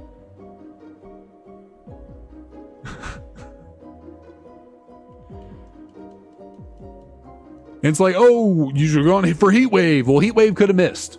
I thought Body Slam was a pretty good option. I know I don't have great physical attack, but it was pretty low, and Body Slam's a pretty solid move. Like, come on. And I got crit. I think Sky Attack has a high chance to crit, but like, God. Sand Force. Oh, this thing's really bad. I'm gonna call you dead. The death fodder name. This thing is not good. I cannot believe that. I can't believe that.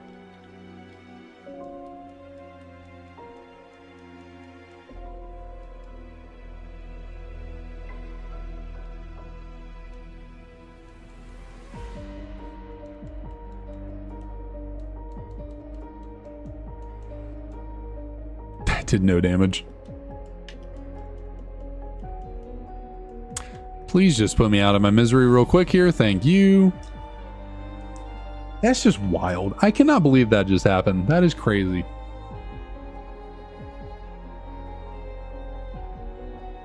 My God, that's the kind of stuff that's just happened to like every good Pokemon I've ever had.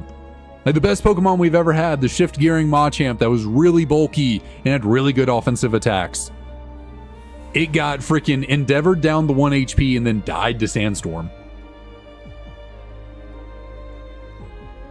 You know, it's just like stuff like that. Like all the best Pokemon. Lapras is really good. Victini would be off limits. Lapras is a really solid Pokemon. So there's that. At least we got a solid starter. We're gonna have to fight a Victini here, but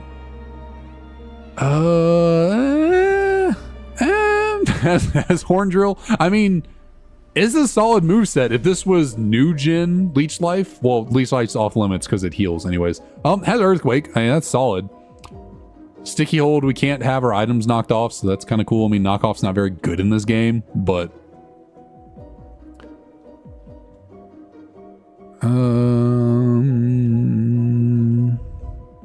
you know what? We got Chuck, you getting a Lapras. Have fun.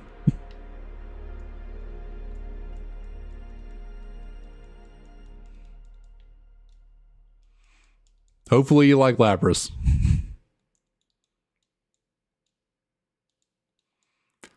Okay, so we got Earthquake. We got a super effective move. Ow! Okay, so that reversal is just going to do even more damage now that it's lower HP. So, Chuck, you didn't last... Oh, never mind, he threw. He just had to go for reversal again, and he would have won. So, you lucked out there, Chuck.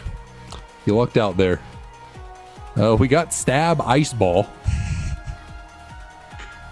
I guess we'll get rid of Leech Life just because we can't use it. It heals, even though it's a very bad healing move. It still heals, so we can't use it.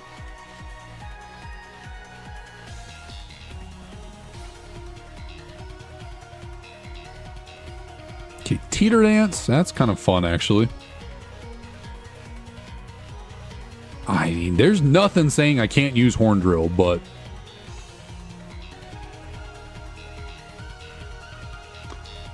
If we were no guard, for sure, for certain. But yeah, no, we're gonna say no to Horn Drill. Teeter Dance could show some potential. Could be useful in some small situations.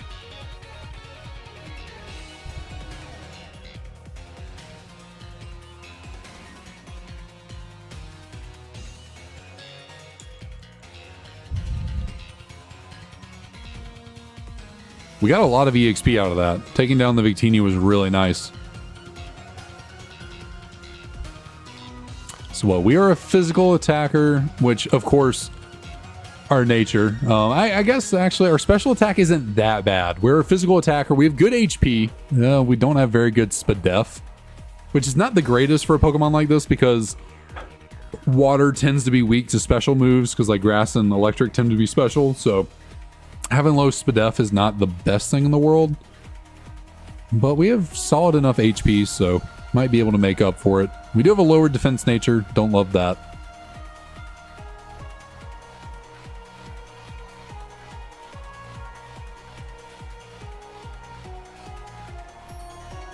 Oh, Elixir. That's nice. I'll take that. Ride on. You can ride on down to the market. It was fun fighting your friends with it. Yeah, that would be a good time. Did they make their own Smeargles, or did y'all use the same Smeargles to take each other on?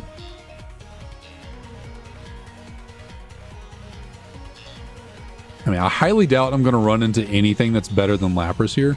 535 BST is one of the higher. Yeah, it's one of the higher BSTs you're going to encounter in a random or wild Pokemon that you can actually use.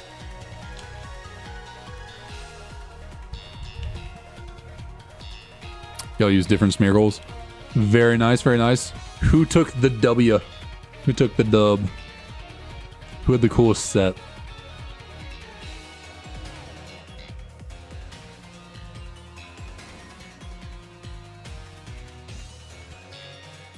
Very nice, Chuck. Very nice.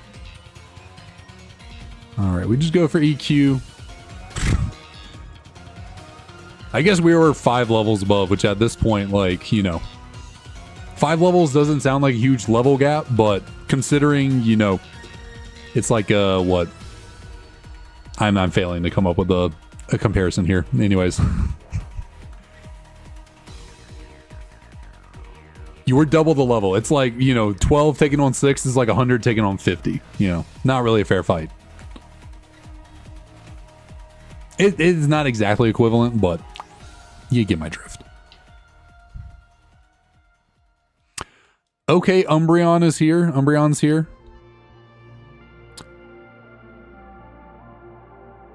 Oh yeah, I forget. That was a really good Stoutland too. That was a really solid Stoutland. I forgot about that thing.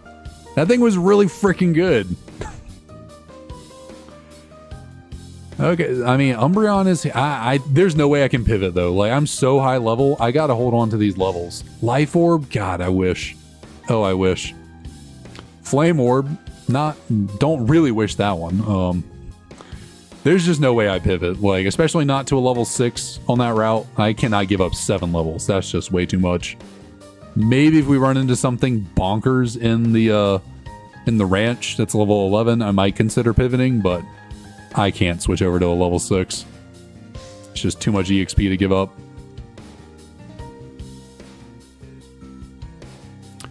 Rockhead with Head Smash. Was it Rockhead? Or it was Head Charge because it was the normal type move. Because it was Stab. It had Stab, Head Charge. Oh, it was Reckless. It was Reckless. So it still took the recoil damage from Head Charge, but it had Reckless charging up the move. So there was that. Yeah, it was a Reckless Head Charge. But yeah, it did some damage. It did some damage. And it had Crush Grip, which was the physical version of Ring Out we just had. Yeah, it does not look like we're going to find anything worth pivoting to here.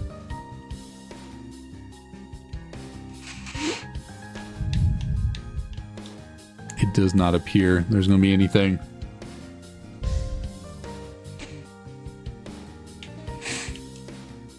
Yep, that Stoutland was just another one of those really good Pokemon we ended up getting that just got absolutely boned by bad luck.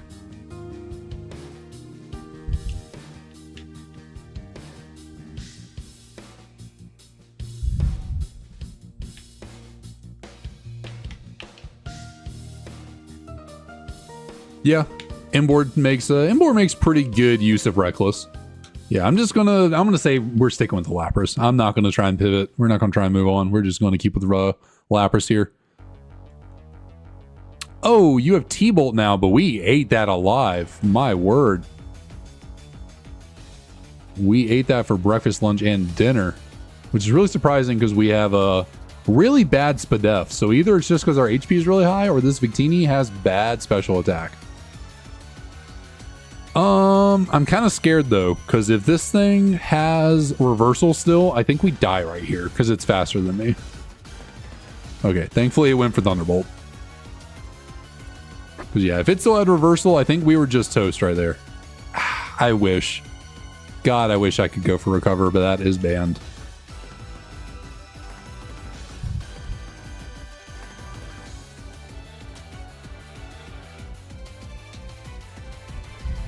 Yeah, thankfully that's what he was prioritizing there with the Thunderbolt. Because yeah, living on one, that reversal was blowing me away 10 out of 10 times. Maybe he got rid of it. Maybe he didn't have it on the moveset anymore.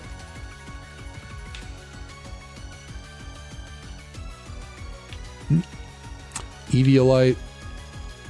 Unfortunately, Lapras never got a baby. I personally think Lapras was the kind of Pokemon that could, you know, not use a baby. No Pokemon can use a baby. Baby Pokemon don't do anything for you. But it's like Snorlax in the fact that, like, it makes sense to have a baby. Oh, hello, Heatran. Thankfully, we have the 4x super effective Earthquake. I say that, and then we we go for Earthquake and it has Levitate.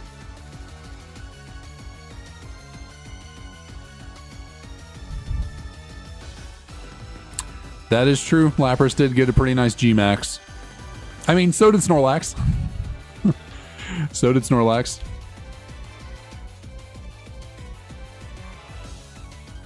Snorlax did get a G-Max as well.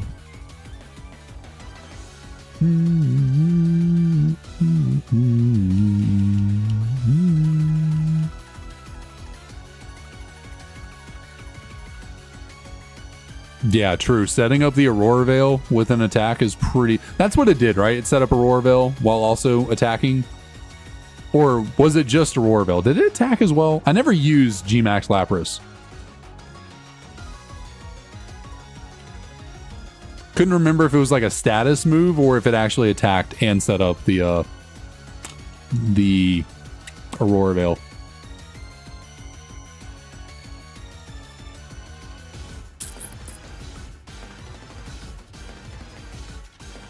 Yo, Chuck, I ain't gonna lie. You're looking pretty damn good. You're looking pretty good. You're looking pretty good here, Chuck. We have good coverage. We could use better moves. Razor Leaf is a little bit weaker. We could use a... But in terms of physical grass type moves, this is probably one of the best we're going to get. There aren't many great physical grass type moves. Earth Power. Oh, well, nah. We couldn't utilize that anyways, really. Can you use held items? Only berries and herbs. I can only use berries and herbs. So Sticky Hold's not completely useless. You know, if I have berries attached or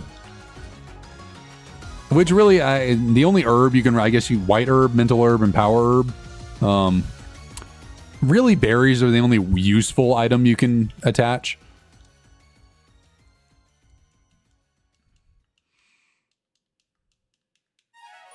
So, yeah, to avoid, like, knockoff, I think... Does Sticky Hold protect against Bug Bite? I think it does. So could be useful in that regard. Oh, I almost just looked away and piloted through and deleted Earthquake for Whirlwind. That would have been really bad.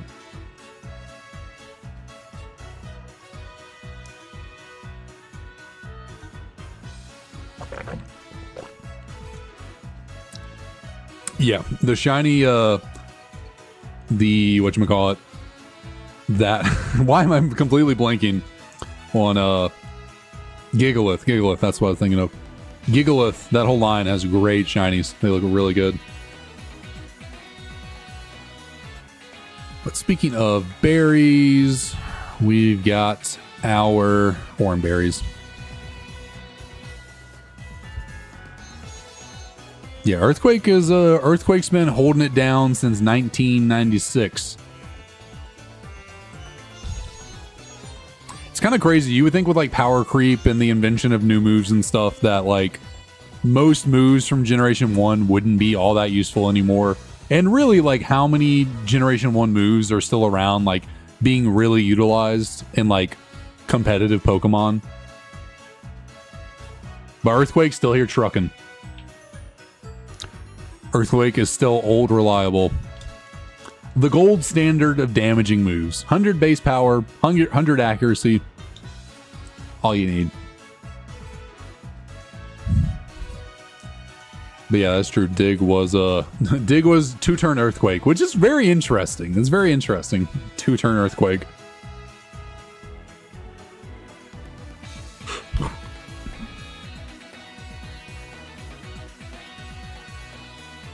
Which is basically what Bone Meringue, Bone Club. I forget which one of those bone moves. It's 50 base power that hits twice. Well, no, okay, it's completely different. Completely different. Yeah, no. Dig and Bone Meringue, not even remotely the same. Never mind. Trying to make a comparison there that actually did not work. We are fully healed on our HP. We have all of our power points. We have a fair number of healing items. I think the biggest reason I'm mad about the last run ending is because we had a lot of heals. That was like our best heal pickup from any run I think we've ever done. We had a lot of heals. But let's go to the first gym.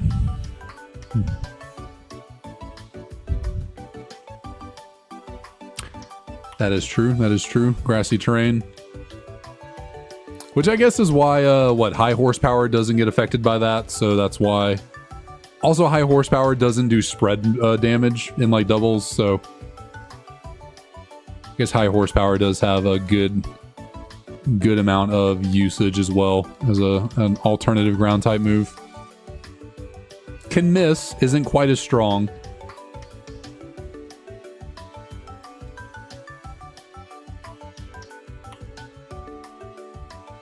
Okay, are we gonna blow away this next Buizel will probably that's not good. Okay, well, we one shot. That is a good thing. But we're on really low HP because that Buizel about ended my life.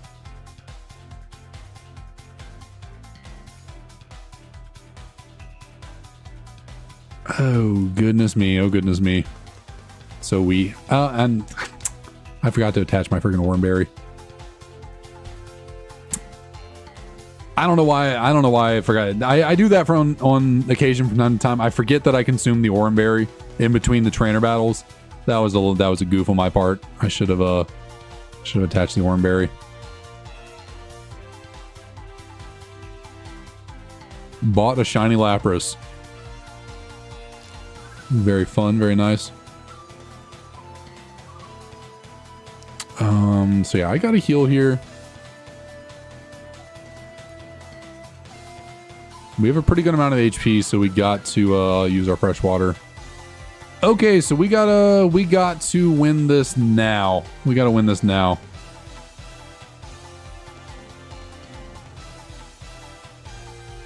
We have to one-shot this next Pokemon. Okay. So we avoided the Perish Trap, the Perish Song, I should say, not Perish Trap. We were not trapped. We avoided the Perish Song. That could have been potentially very bad, very bad. I will not forget to give the Oranberry right there.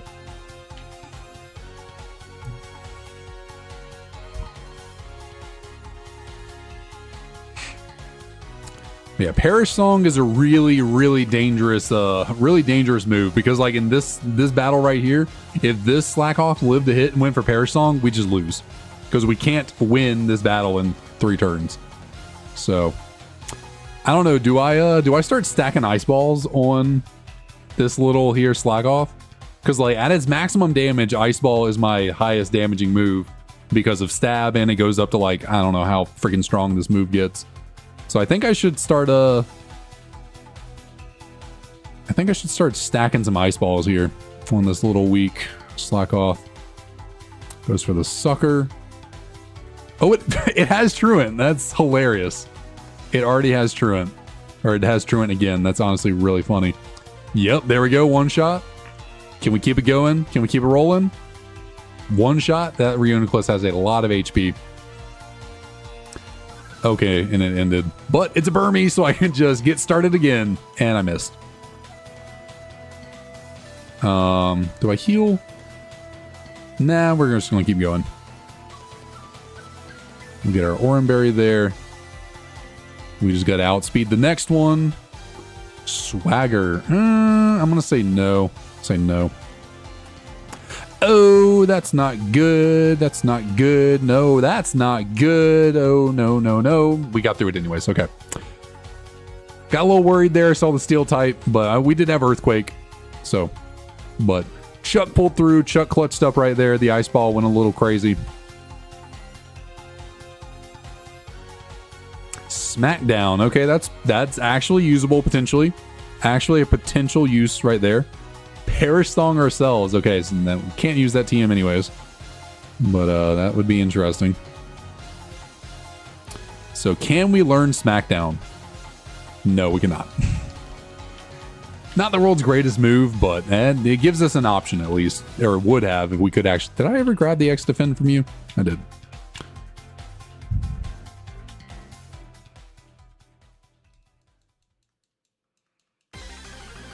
Yeah, I mean, if we can get Ice Ball rolling and not miss, that's a really strong move on this Lapras.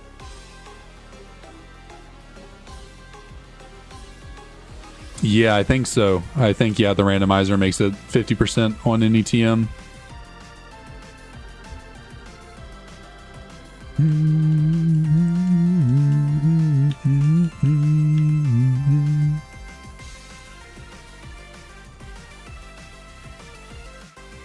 So we did have to unfortunately... Oh, I never battled this kid. I forgot to battle this kid. Okay, well, you're about to get decimated. Oh, that's some experience I could have had. Damn. Whoops. Well, all's well that ends well. Hey, that's rude. Oh, interesting. We're still locked into Ice Ball after the Sky Drop. I kind of thought it would free us. I never grabbed this item either. God, luckily this wasn't anything that could have been really useful.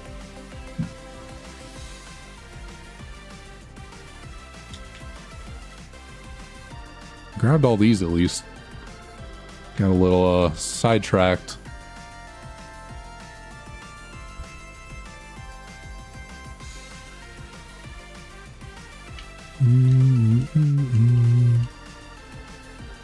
But yeah, certainly in Kaizo IronMon, you kind of have to go against your internal natural instincts when it comes to Pokemon. Because yeah, I see stuff like Electros and I think Levitate, but you gotta... Okay, kid. Yeah, okay, cool. Just throw out a Mewtwo, why don't you? Just throw out a Mewtwo. Ate that for breakfast, lunch, and dinner. Okay. Ooh. Also, this Mewtwo is incredibly fast. Like, I have an 8-level advantage. I have an 8-level I have 8-level advantage, and that Mewtwo was still faster than me.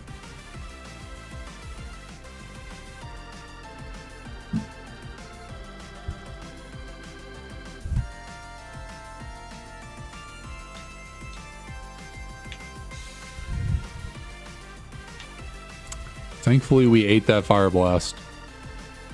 was kind of worried with our lower SPDF that the Fire Blast could be strong, but maybe Mewtwo's special attack is not that great in this randomizer.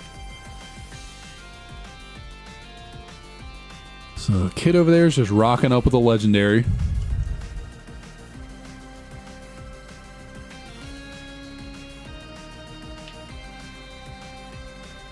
Rossberry, that'll help with some burns. Oh. Grab some items. Plume fossil. Oh, there's Swoobat over here. Interesting. I will 1000% throw that health wing onto Lapras.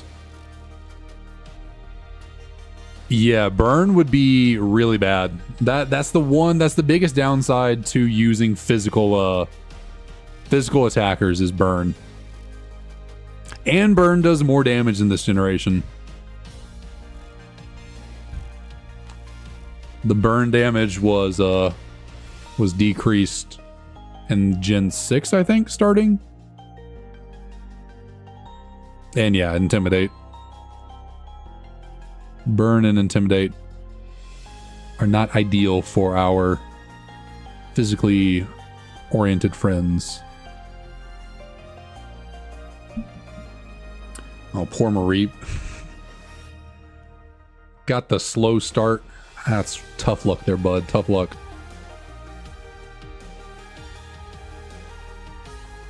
Okay, let us go into the Verbank Complex and not lose to freaking BS. Be crit by a freaking Sky Attack.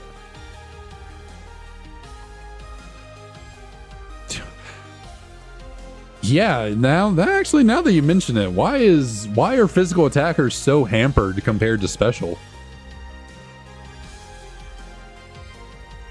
Like, special attackers don't have to deal with any of that stuff. What's up with that?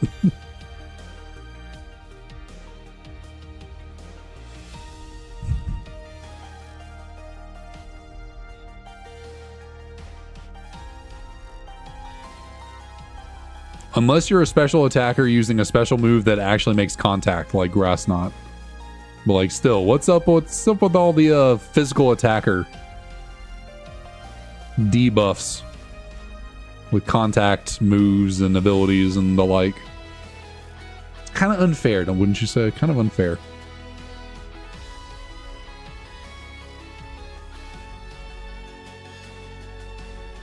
Oh, another health wing. Okay. Just make my HP even higher.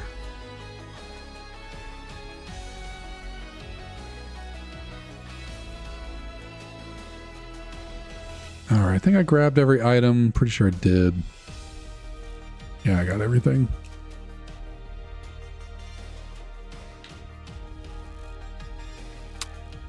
What? I'm not up to date on my Anything Goes. What are the two Pokemon in Anything Goes? Not aware.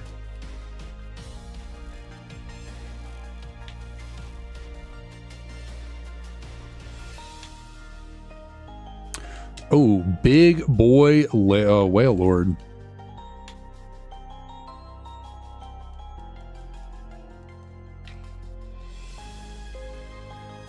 Ah, this is so difficult. Come on. Heart scale? Oh, well.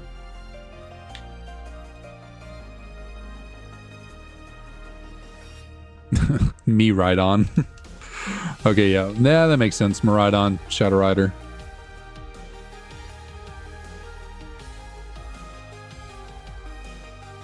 There we go. I'm gonna pop my upper back there real quick. Get my ether.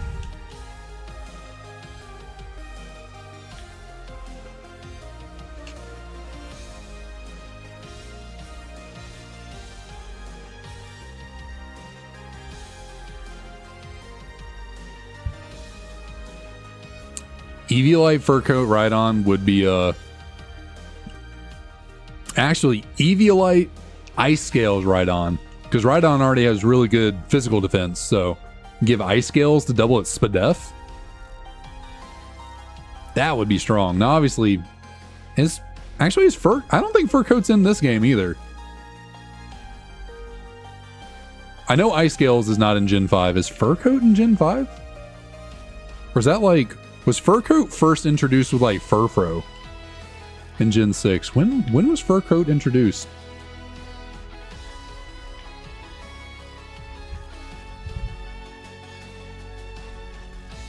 Fair. I really just, yeah, I didn't do too much battling in Gen 8. But I see Fur Coat, your Ice Scales used a lot in the Then We fights that like Shady Penguin Patters and all them do. They do a lot of Then We fights and they always take Ice Scales whenever they get it. And I know that like Alolan Persian normally gets Fur Coat and it's pretty good. Let's see, we'll go heal again before we take on anyone else.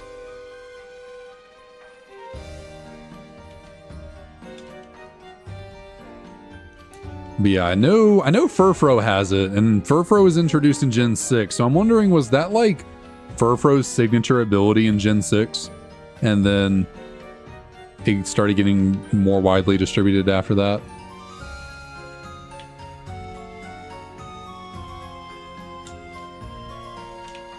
Because I don't recall any Pokemon in Gen 5 having Fur Coat, so I think it's a Gen 6 ability, I want to say.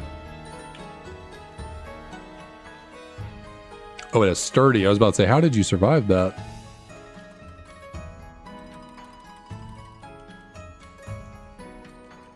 knock yourself out, recoil. Okay, let's not take too long here, Chuck. Come on, Chuck. Ah! No! No. Chuck, come on. What do I do here? What do I do? That was not ideal. Earthquake took it down. Or so Earthquake should still knock it out, right? Because Earthquake took it down all the way to like right there. So my attacks halved. I think, and I outspeed, right? Okay, well, crit, I mean, I don't know if crit mattered or not, but that was scary right there. That was very scary.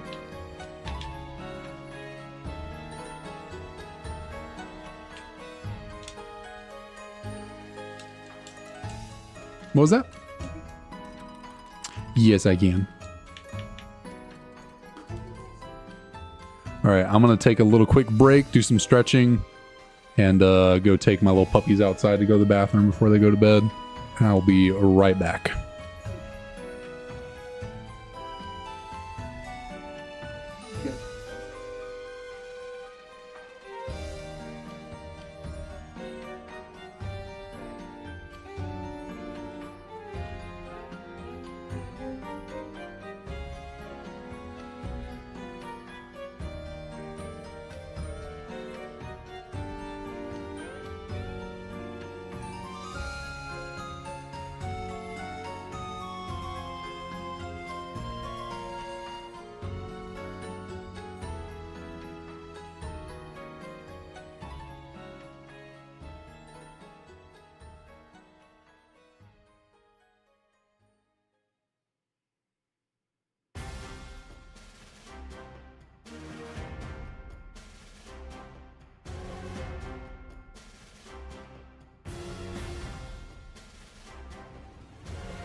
Okay, I am back. I ran into my microphone. Whoops. Also, forgot my water out in the kitchen, but that should be fine. That should be a-okay.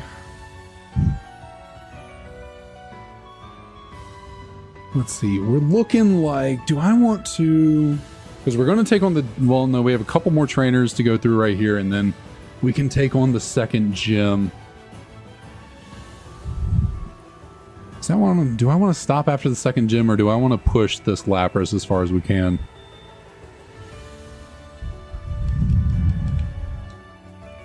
We're still good going, right? Yeah, I'm still good and going. Yep.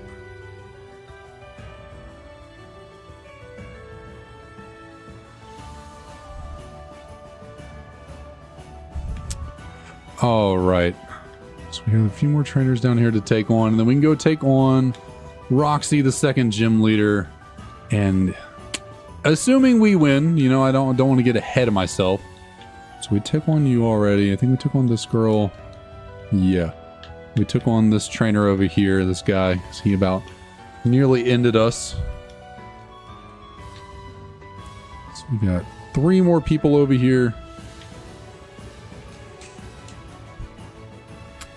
Yeah, don't want to get ahead of myself, but if we get through Roxy, then we, do I want to keep going to good old Castelia is the question. I think I remember how to get through all of Castelia to, like, get all the items and stuff. It's crazy to think that there was a time where, like, I was going to Castelia, like, every stream, every good run we had going, I was getting to Castelia, so, like, I memorized where to get all the items in there. But then we haven't been there in a hot minute, so I don't... It's a big city. I think I remember where everything is, but not positive.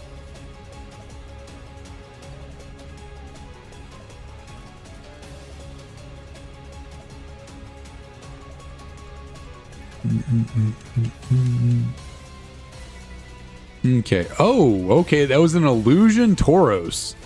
Very interesting. Very interesting. Very fast IllusionMon. Huh.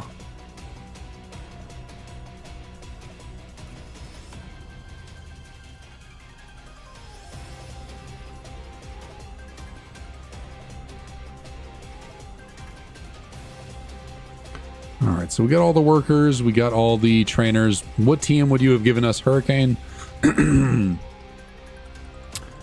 Nothing we can utilize. In fact, we can't utilize any of these. So we're just going to move them all to free space so I don't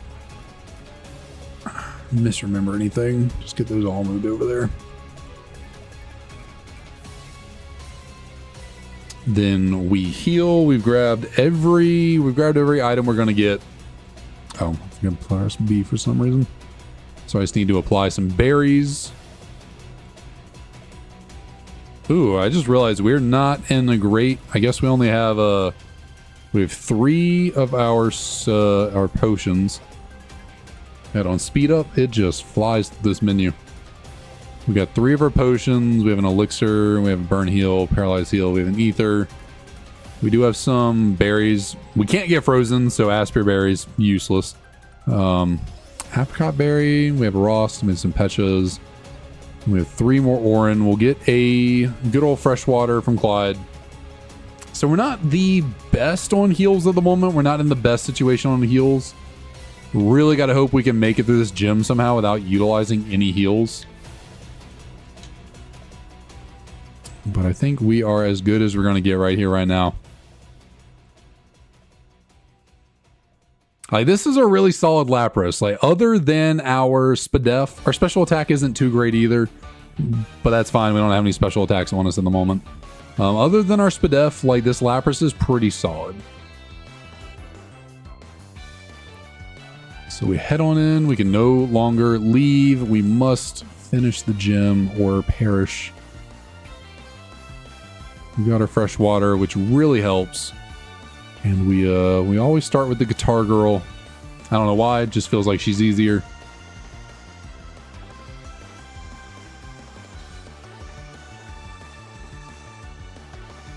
Get the one shot there, I like to see that. It's not likely I get a one-shot on the Fungus, but I mean, Fungus is really low. Okay, never mind, I got the one-shot. All right, so that's about as good as that fight could have possibly gone. Ponyta, okay. Don't really want to utilize too many of my Earthquakes, but it's my only move for a fire type, so gotta go for it. Icy Wind, okay. It's a special move, but it is stab and it lowers speed, so honestly, I think that is worth getting rid of Teeter Dance. We don't have great special attack, but we do, it is stab, it does lower speed. Honestly, what would be better here, Ice Ball or Icy Wind? Because our attack is 20 points higher than our special attack. Ice Ball starts at 30, so that makes it 45. And then with stab, and then that starts at 55, so that makes it like 20 something, so that makes it like 80. Makes it like 80 something. So Icy Wind is close to twice as strong as Ice Ball with stab. But our physical attack is not about twice our special. So I'm going to say that Icy Wind here is the stronger option. Okay, that is perfectly fine. I will take that all day, every day. Okay. Going into Roxy with only 3 HP lost. That's what I like to see. What I like to see. Just ate 2 good-sized burgers, and I think I'm dead. I feel that. I feel that. The older I get, the more I fall into, like, food comas. Like, I used to be able to eat and eat and eat and just not be affected. Now I have, like, a slightly too big a meal, and I am just incapacitated. I can't do anything. Can't move. Just realized we got a Hitmonchan in front of us. Not the weakest thing in the world, but I think I am going to try and start stacking Ice Balls. Okay, went for the Mirror Coat, was trying to go for the kill. Luckily did not have a Reflect, or Counter is what I'm thinking. Okay, get the one shot on Bronzor. I think we get one more on the Landorus. It's faster, didn't do much. Landorus got a lot of HP. That went down real slow for 4 times super effective, and like that Ice Ball was probably killing 20 Landoruses right there. Okay, so we've reset. The great thing about Ice Ball is you can do all... Now, you are locked in, which is unfortunate. But the great thing about Ice Ball, I use 1 power point right there to take out 3 Pokemon. So, that's really clutch. That is incredibly clutch. We got Razor Leaf for the Buizel or the Floatzel, and it one-shots with the crit. And Smeargle is the last. Okay, 250 BST. Taunt, and I don't care about that at all. Go for the heal, doesn't matter. That was by far the easiest gym we've ever done. Maybe not, I mean, there could have been potentially easier gyms, but that was damn easy. That was damn easy. Chuck absolutely mollywopped that gym, my word. Overheat, not very good. I mean, I guess it has potential, maybe. Oh, we can learn it. We can learn it. I think... it doesn't do anything for me. I'm gonna say no. Not right now. I don't think that does anything for me.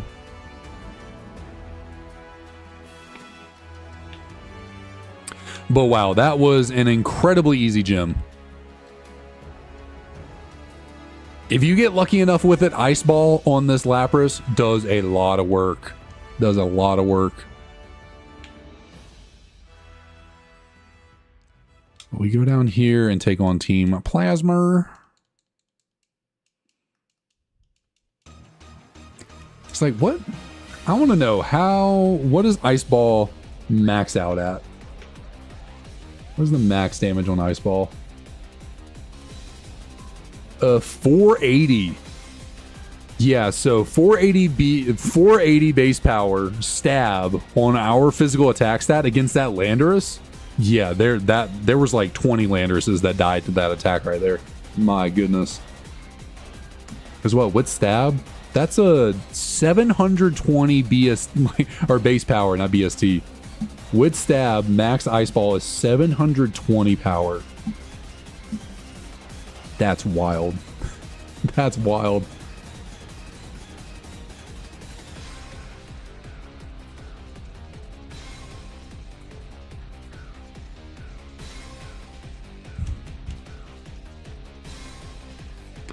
I want to say right there, based on that damage, the Semi-Sage has like decent HP, but not very good SPDEF, because like the HP bar went down slow, meaning good HP, but it one-shot, so probably meaning not very good SPDEF. Do I have... This was my first Pokemon, right? Yeah, it was. I think I'm allowed to catch something as a cut, like an HM user, right? I think so.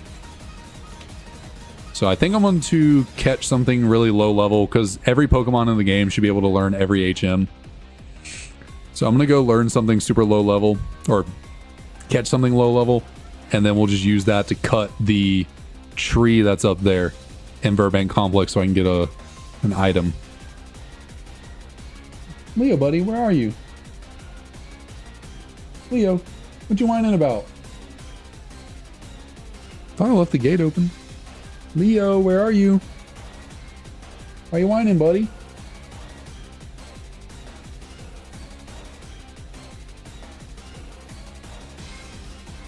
Okay, Loudred. You are just here to be an HM user. Why are we doing this? Okay, there we go.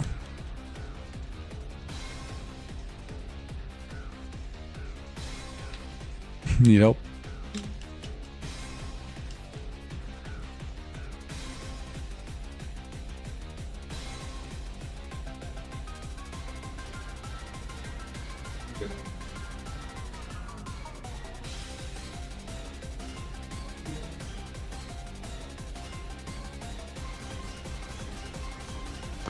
I don't know.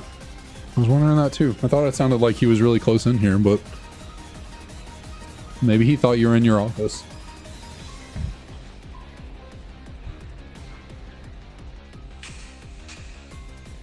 Okay, let's see. You know what? I'm going to keep going. We will do shiny hunting for a little bit. I am going to pivot over to that eventually, but for right now, we're going to keep going with this. I'm having fun. We're looking good. Okay, Mesprit, hello. We're looking good on this Lapras, so I kind of want to keep going. I want to ride this until the brakes fall off.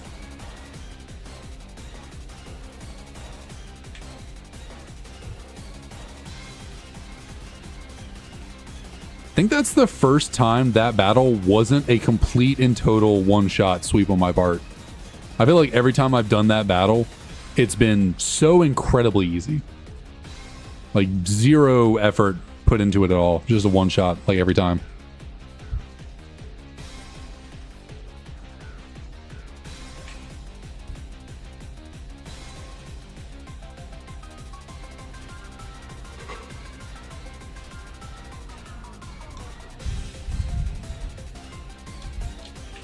So I guess, let's see, there are these twins up here who will fight me because I have two Pokemon. Now, I think as long as I don't know technically what the rules are here, because I can only use one Pokemon. You're allowed an HM user. This is going to be my cut user. And like surf all that whenever we need it. But I don't know if I'm allowed to use, like, go into this double battle right here, because it's like, obviously I just won't attack with the Loudred. That's fine. Like, I'll just go for conversion, but then it's like I'm using it in battle. It could like soak up hits for Lapras, something like that, you know? So it's like kind of helping. Like, I personally don't think it's a big deal. Like, and also we're going to be so over leveled, like nothing, I guess, oh, no. Can't get O-code moved here. I mean, I'm already all the way over here. I don't feel like going back to deposit the Loudred. So just as long as I don't do any damage with Loudred, I think we're fine. So we're going to Icy Wind. Sure, take out both of them. And we'll just conversion. That doesn't do any damage.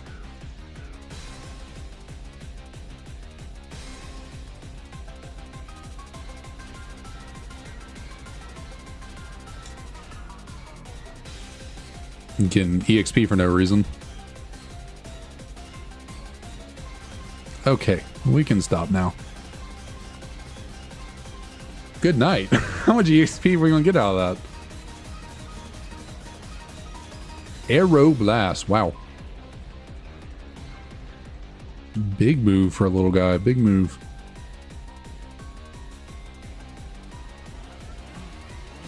Okay, yeah. So Loudred contributed literally nothing right there. Did absolutely nothing to that battle. So it might as well have been a 2v1 because they didn't even try and damage Loudred. Ammonite went for Aeroblast on Lapras, so.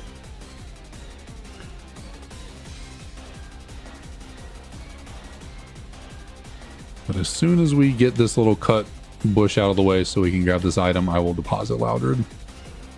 Oh, I gotta actually teach a cut.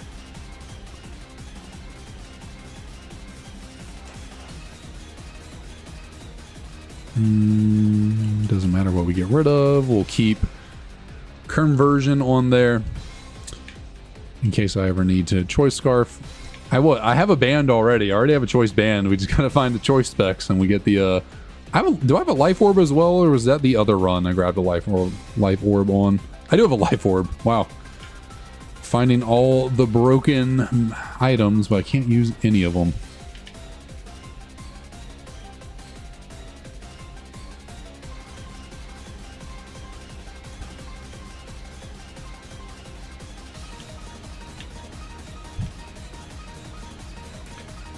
Alrighty, don't forget whenever I do get surf, I can come back and grab that one item. But we are now finally back to Castelia. It has been a minute. Goodness, it's been a minute since we were in Castelia. Sure, we'll give it Spadef. We could use some extra Spadef. Where do I get all my items again? Let's see if I can lock in and remember where everything is. Get our bicycle there. We get a rare candy for seeing all the clowns. Which the first one is down this way. Speed up makes the bike way difficult to use. Let's see. There's the only item that you can get in here is from this building right here, the Game Freak HQ. But it's technically considered a dungeon, so we go in there later. Because, like, there are 2 trainers to take on. You can get, like, 1 item in there. You don't want to risk anything. You want to get as much EXP as you can before you go in. So, we'll pass that up for later on once we take on the trainers up here. I know, like, this guy gives you something. I don't think we can actually use it. Yeah, amulet coin. What is it? This building that we get an item from someone? I know this guy gives you the Eviolite, but again, nothing we can use. Is it someone on the top floor gives us an item, or do we find an item on the floor? Okay, item right here. Lava Cookie. That is actually useful. Heals a status for us, I believe.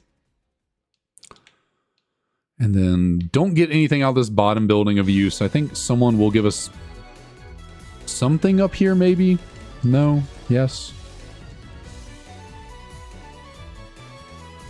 No, if I remember correctly, no one in here gives us anything of use.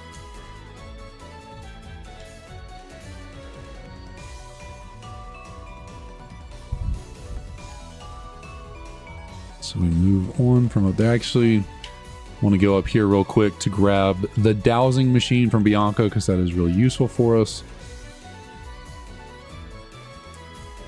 That clown up there does not do anything for us for the rare candy hunt, so we don't got to talk to them. We do have to get the clown in here, though.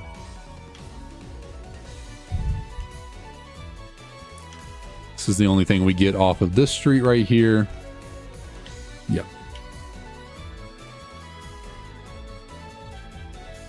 But we can activate the good old gym quest while we're over the yonder this way.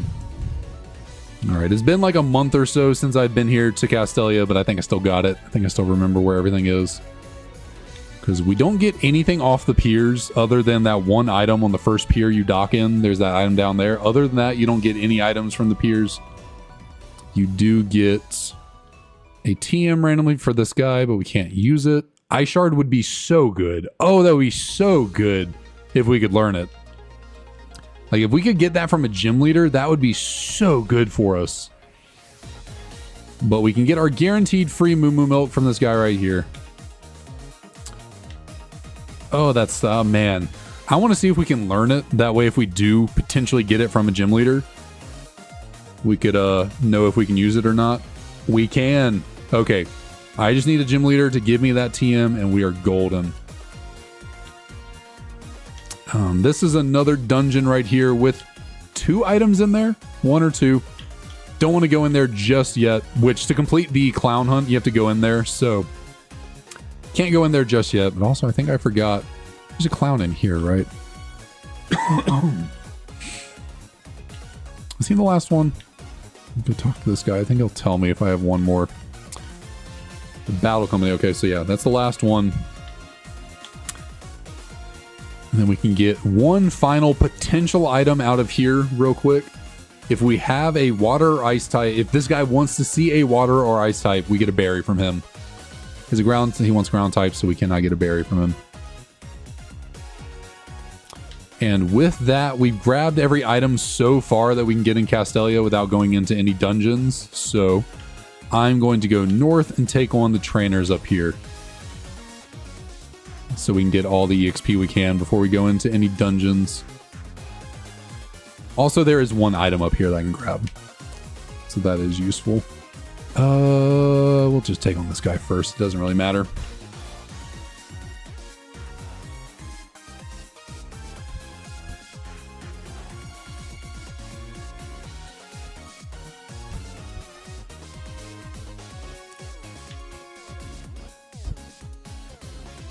This was the dreaded sandstone. Actually, my 2 runs that have gone beyond the 3rd gym have they both died in this little desert area right here. Oh, what am I doing? I mean, I only lost 6 HP, but that could be the difference in life or death. So maybe should not have just walked into this battle. Oh, Garatina with airlock. Okay. Oh, nice. Incinerate does not take my berries since I have Sticky Hold. That's great. So now that's good to know. Bug Bite does not take my berry as well. Incinerate won't work on me. By the way, she had a freaking Giratina.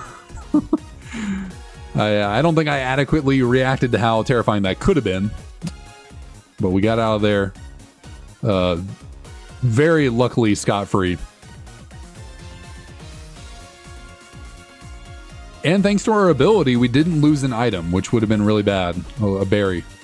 So that has happened in a couple of runs before where a berry's been like taken by a trainer by, you know, whatever move. And I've been like, well, damn, that sucks.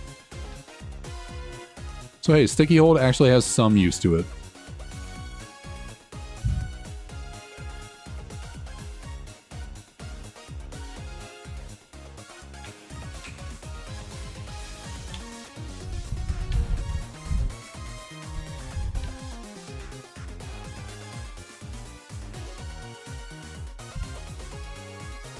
So one thing to remember with trainers like this, these breeders, they will always battle you every time you come onto the route. So even though we've already beaten her, she will battle me again.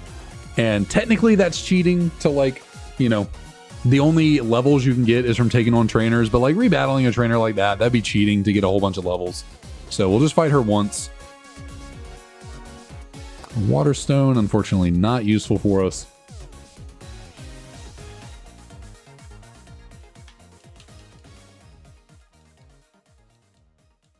I like building up my ice balls on these little weak guys. Oh, and a Virizion. Hello.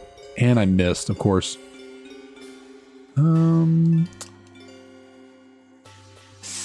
Okay, you're locked into Outrage. Luckily, it is not doing that much. And we are faster. We have super effective. Okay. Got out of there. Oh, almost completely just went against the whole statement I just said right there.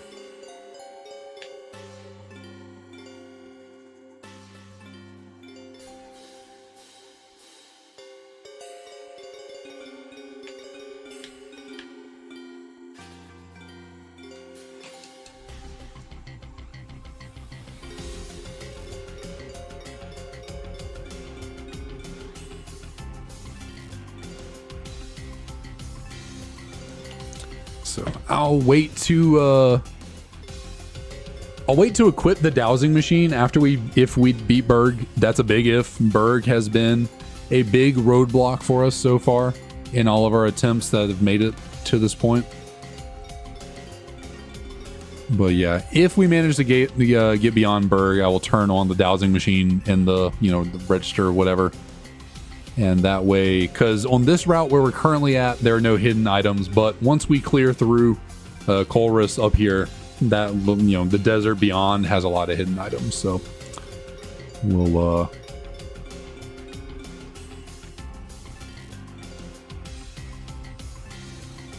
okay, so Mantike's a little bit on the bulky side. Mantike took that Razor Leaf pretty dang well. Probably should have. Oh, okay. Well, there's only one Pokemon. I was about to say probably should have been building ice balls, but we only have one Pokemon, so it's all good.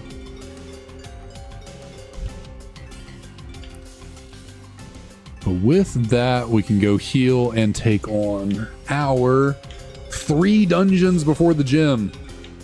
We get to do the Game Freak building, the Battle Company, and then the sewers. So Castelia is a big roadblock, a big hurdle for this here challenge. This is Game Freak building, right? Could be right in front of the sign, yep.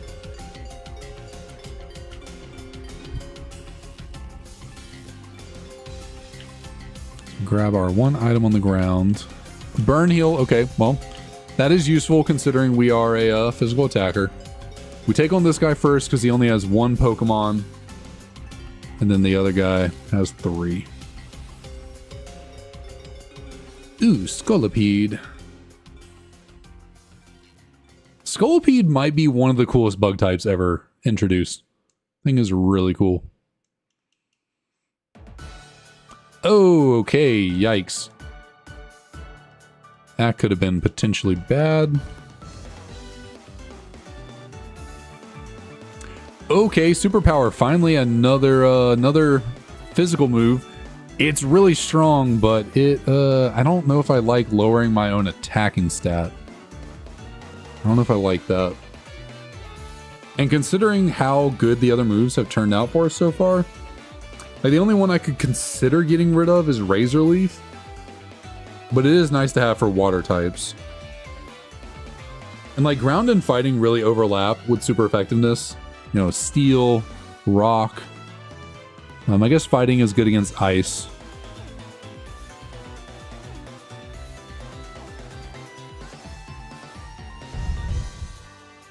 But I just don't want to lower my own physical attack. Like that's my good attacking stat. I don't really want to lower it. Can't really think of a situation where I'd want to have physical stab fighting. Not stab, physical fighting. Like super effective. Maybe like a normal type, but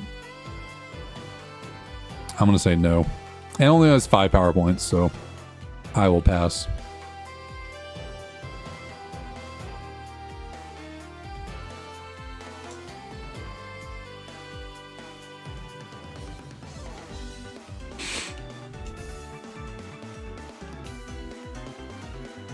Okay, Illusion Glalie. Wow.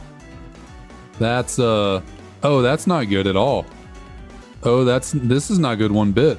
No, it is not. It just went for Doom Desire. It leech seeded us. Am I about to lose to a god dang freaking Glalie? Because I'm seeded for the rest of the battle now. I have leech seed on me for the rest of the battle. And it's getting a lot of HP off of me from this healing. Doom Desire is a strong special move and we have bad special defense.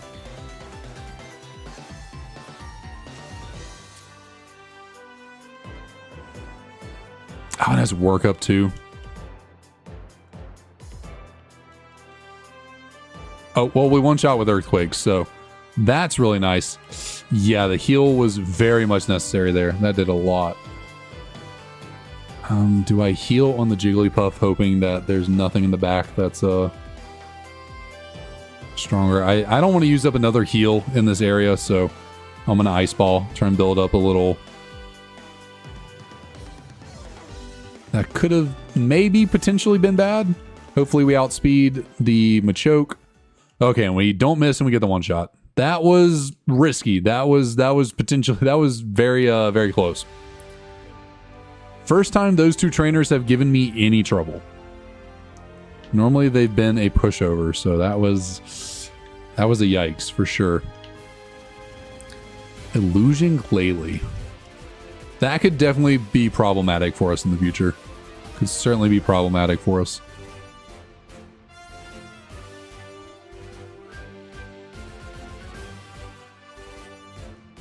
Nope, not trying to use you, trying to give.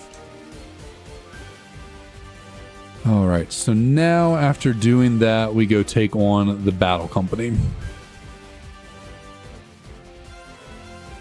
Get a useless EXP share.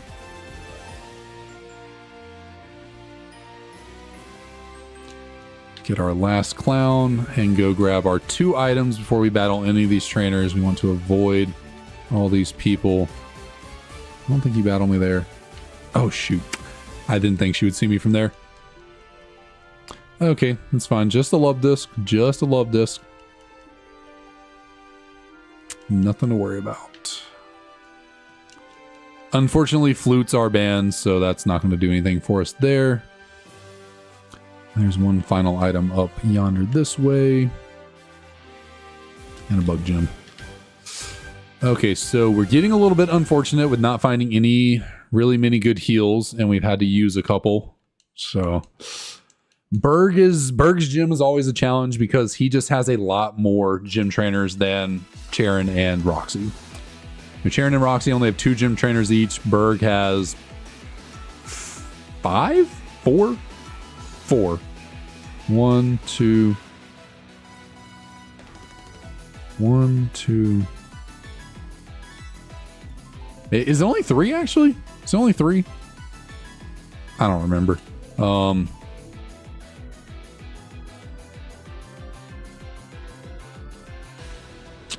Ooh, that did not do, that's really freaking annoying. And I missed. Are you kidding me? I missed again. Are you kidding me? And it charmed me. It had aftermath. Okay, well. God, are you freaking kidding me? A goddamn Illumise just did that to me. I missed twice. It poison powdered me. It was bulky as hell. It charmed me to lower my attack. Are you actually kidding me? I don't think I can't continue anymore. Like, there's still 1, 2. There's still 3 more trainers I could potentially take on in here. But like, I can't leave to go to the Pokemon Center. That freaking inflatable mattress just did a number on me. Yeah, I don't think I can continue because I don't want to use my Moo Moo Milk.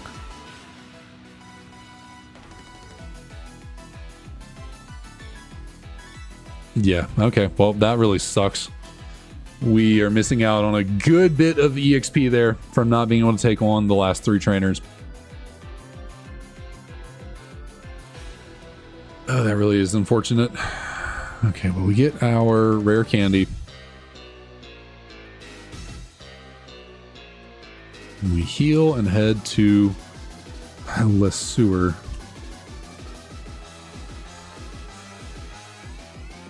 I only have 1 foreign berry left. Yeah, Castelia is just a massive difficulty increase in this challenge with all the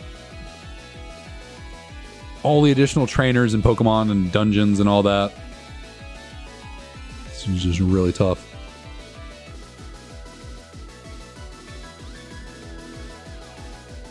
Okay, how much EXP? So, not going to be using the rare candy just yet.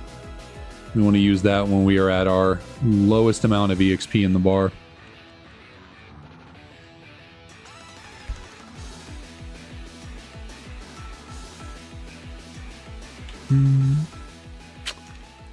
Forgot. I want to buy some repels. Don't want to deal with any wild Pokemon while in my forced double battle companionship with Hugh.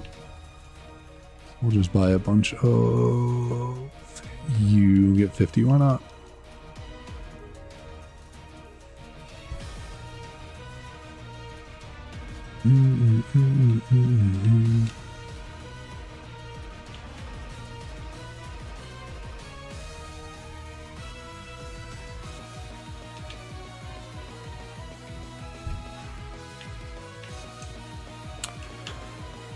Ooh, not having great luck with the heals, not having great luck finding the heals.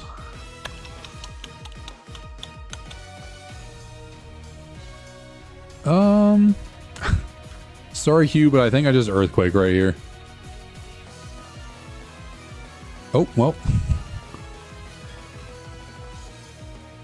Now I'll say these two grunts right here are like the one battle I can say for 100% certain I have never had any issues with. Every single time we've come to do this battle, that double battle, they get one shot immediately by everything we have.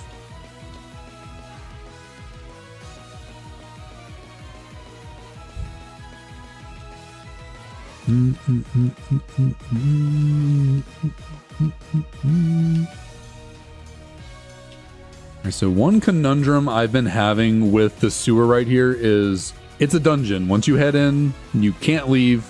You know, you gotta one-shot it. Once you leave, exit out, can't come back. But in this dungeon, the water changes based on the season. And so there are some items, like this Pokeball over here, I cannot grab because the water's not up. Should I be allowed to change the season? You just gotta change the month on your, in your game. Should I be allowed to change the season? Because, like, the season only changes and affects stuff like the water going up and down when you leave and come back in, which is like, okay, well, if you have to leave the dungeon to change it, then obviously you can't do that. That doesn't work. But this is kind of an exception because, like, this is an area of Relic Passage.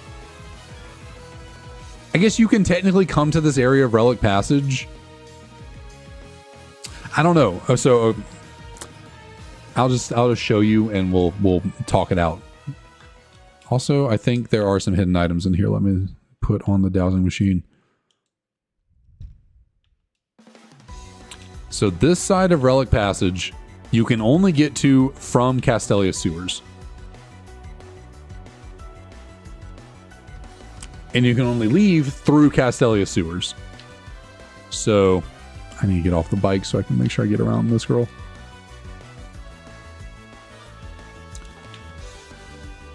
You know, technically I left the Castelia sewer, but the only way for me to leave is to go back into it. So it's not like, yeah, I can't really help it. And then say I were to put this off, because you can get to this area later in the game. You can get to Relic Passage from the Pokemon World Tournament.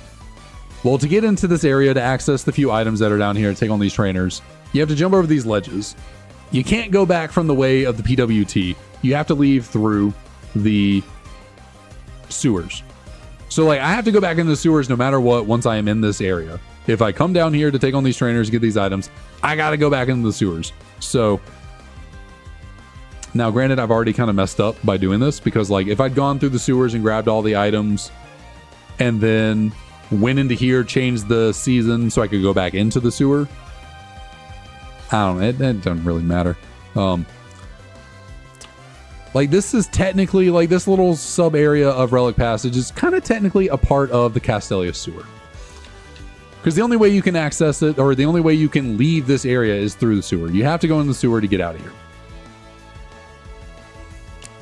So I kind of feel like I should be allowed to come and go from here as I please while I'm in the sewers, and thus, conversely, change the seasons so I can change the water so I can get all the items. It seems the most fair. I mean, these rules are really unfair. I feel like being able to get every single item by changing the seasons should be allowed. My personal opinion, if anyone has, you know, disagreements, I guess let me know. The rules for Kaizo IronMon are not that detailed. Nothing really tells me how to address this, so I feel like it's kind of up to interpretation.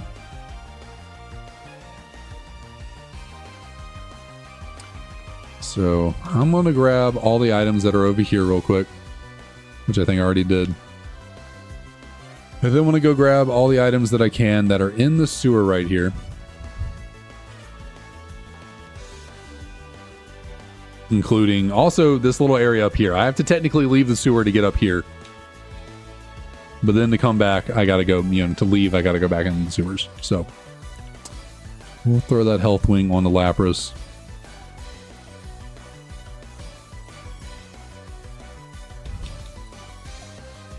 Actually, am I good to level up now? No, I am not. No, I am not.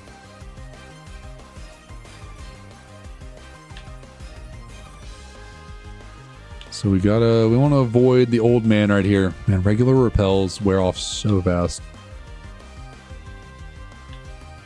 Grab the hidden items that we can, which I don't think there are any along this way we can grab just yet. Come on. Anything around there? No. Does she battle me? I can't remember. There's nothing in this room. Damn it. Want to try and grab every item before I actually battle anyone. Yes, please do waste a turn. Okay, we got 2 crits in a row, which is really clutch because that Zoroark ate those earthquakes. Like, crits do double damage in this game, so Zoroark is incredibly physically defensive. Wow. I got really lucky right there with the back-to-back crits. Because she X-specialed as well, so if she had a good, strong special move, we might have been done for right there. I don't think I can go anywhere else down here. I think I got to go back up this way. Go up here. I don't think I'll ever... Yeah, I don't think I'll be able to get the... this one hidden item over here. I don't think I'll be able to grab it without Surf, so... That'll be one that'll just be lost to time that we'll never be able to get once we, oh, I almost walked right into him. Oh, God, come on. Where'd my repels go?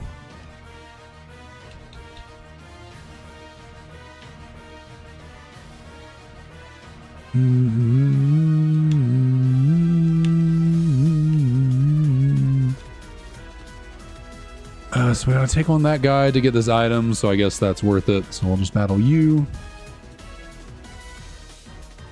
And I think these are all the items I can get without changing the season to get the water to go up. I was about to say, please do not, please do not get the paralysis with Lick. Please don't do it. Full heal. Okay, so that was actually pretty worth it. That was actually pretty worth it. Is that every item I can grab? Can I grab any more? Actually, I think...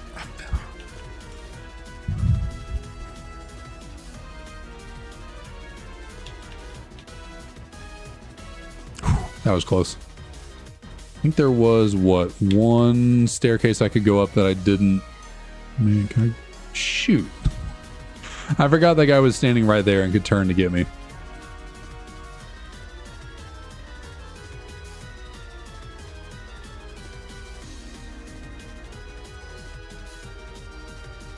Okay, luckily the sewers are going pretty easy for us right now.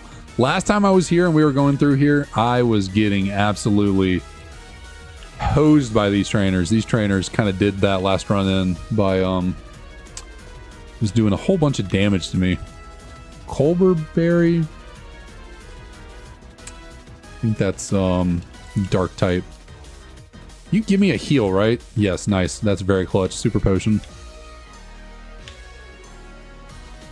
Very clutch, very clutch. Okay, so that's every item that I can get with the water down.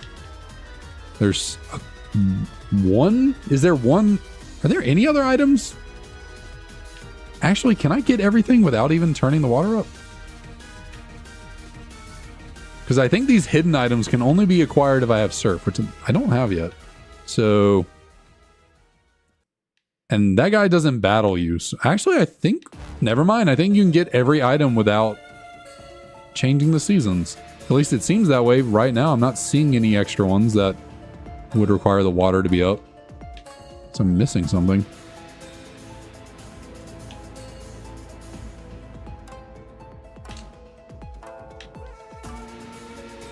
I guess there's that guy over there. But again, I think that all requires surf to get into all that.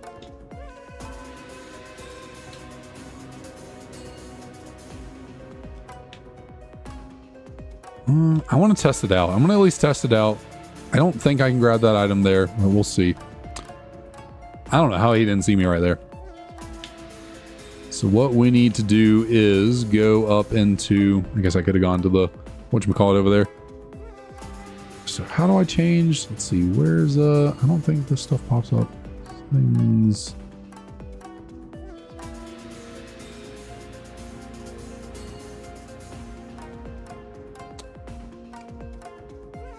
So I think if I go, I do this right here. I think if I head back through this way, no, it still says autumn.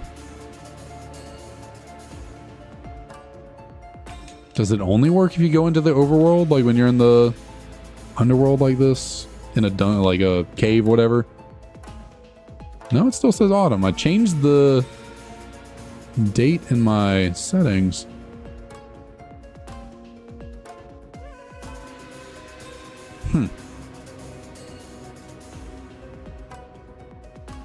Maybe I'd have to reboot the game. I feel like rebooting the game would be too much. I feel like that would then be doing too much. So I'm gonna say that never mind. We can't.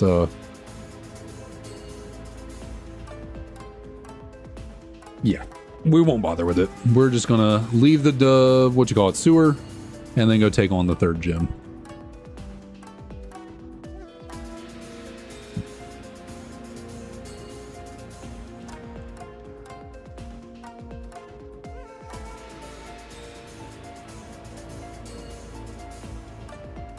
Actually, I never fought that old man. We should go take him on so I can get as much EXP as I can. I think he's the last trainer we need to fight.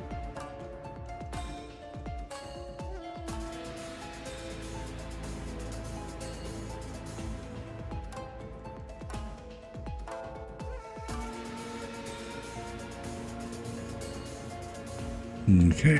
Okay, we are in a perfect spot right now. We're about to take on a gym too. Let's use that rare candy. We're in a perfect spot right now to use this. We go level 35. We get a move at 37. And I don't think there's anyone else for me to battle in here. Got you. We got... okay, so how about this? I don't know. In the rules, it says if there are any heals within a dungeon like this, you can't use them. Like, heals are not allowed.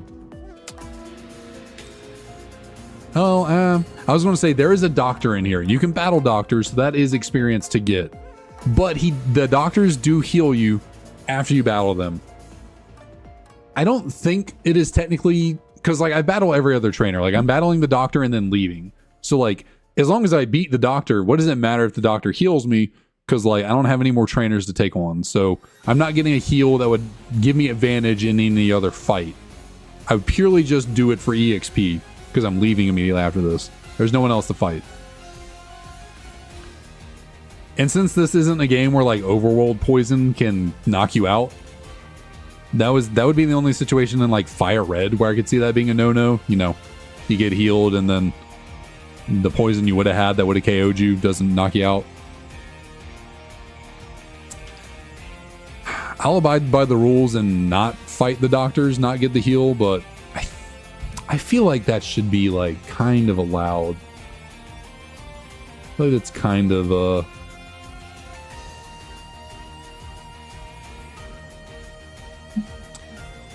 yeah, no Pokemon Center like healing in dungeons, which is what a doctor is.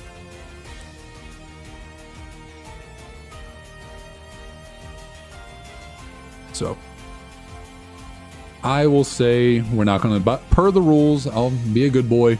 Abide by the rules. I'm not going to take on the doctor.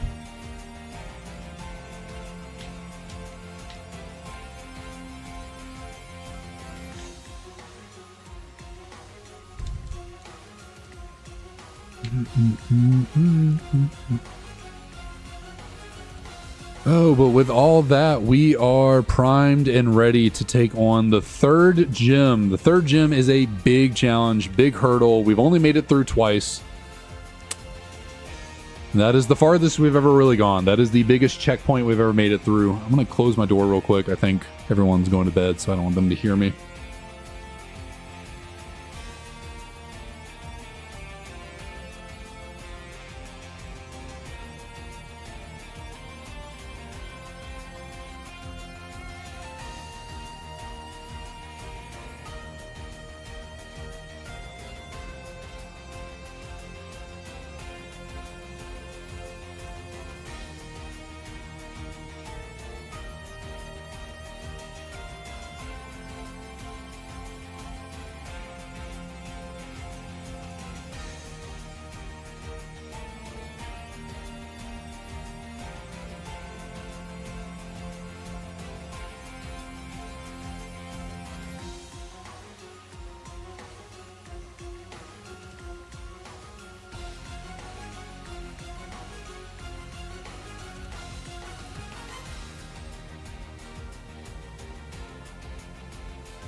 Ooh, of course.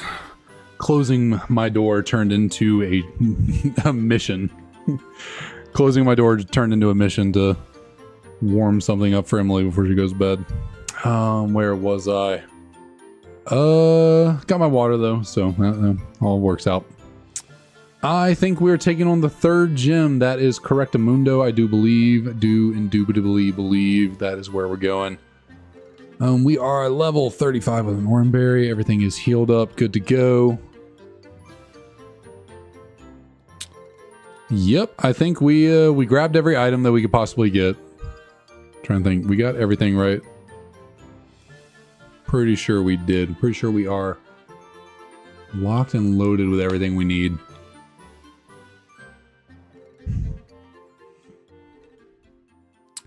So let's get at it. Let's get to it. So far, the toughest part in the game we have had to take on. The third gym. Normally a bug type gym, but in this game, well, everything's random, so. The saving grace of this game is the fact that you get a free fresh water from Clyde the Guide before every single gym. So that's really nice.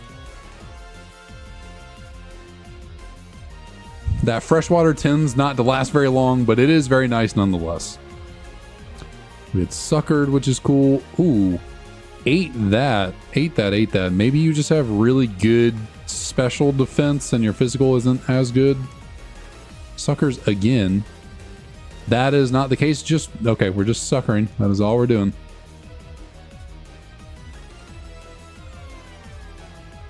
Well, that worked out. I think last time we were in here, this trainer, which I think the last time we got... No, I think, yeah, last time we got to Berg's Gym, we did actually beat it. So, but I do remember this first trainer right here giving us a lot of problems in the last time we took this gym on. Actually, no, there are... So this is the one trainer I was forgetting about. There are 4 trainers in this gym. Forgot about this guy right here. Okay, lovely. That I always... One of my favorite things in this world is when you see a freaking 700 BST Kyurem form come out onto the screen. I love that. It gives me nothing but joy. Oh goodness, what do I do here? I want to conserve Earthquakes because that's my most consistently good move. Want to conserve that for the gym leader as much as possible. Obviously, ice is neutral on Kyurem Black. So, like, if I built up a good ice ball going... But I gotta imagine with 700 BST, every stat this thing has probably really good. So, it's probably taking no damage from an ice ball until it gets, like, significantly stronger in power. And by that point, we might just be dead. And we get locked into ice ball. So, what do we do? Goodness gracious. You would have a freaking Kyurem Black. I'm gonna go for Ice Ball. It conserves power points because every Ice Ball can do up to like, what, 4 or 5 hits, and that's only 1 power point. We'll just see. I just gotta hope that this thing has really bad defense. Okay, well, that's the run. Unless it throws... Okay, well, they threw. They could have absolutely won right there. I mean, I could have missed the ice ball and we could have lost. But they could have gone for Grass Pledge and just killed me. So, we live to fight another day because, frankly, the trainer AI is really dumb. Why it went for the stockpile, I have no idea. But I'll take it, I guess. Of course. So that was the last Oranberry we had. And I was locked in the ice ball, so I couldn't heal on the cast form. That was not an option for me.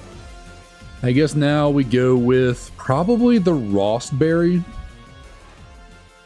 Because that is the most detrimental to us getting burned. Because of our being a physical attacker. So I'm going to say we give you the Rostberry. And if we need to heal poison, we have our Pecha Berries. We have stuff, stuff like that. So please, oh please, just be easy and have some weak Pokemon. That's not exactly weak. Oh, but slow start. I'll take that. I will absolutely take that. Probably... Do I take this as an opportunity to heal? Because it's still a Roserade, and if it's a special attacker, slow start doesn't really matter.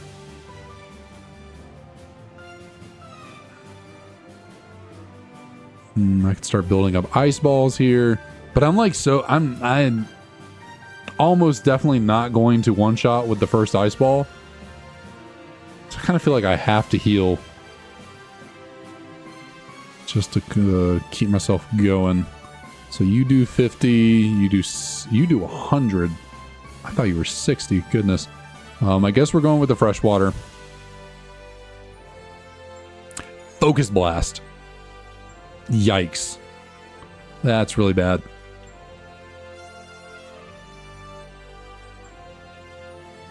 Oh, and you ate that. And you land. Are you kidding me? And you crit.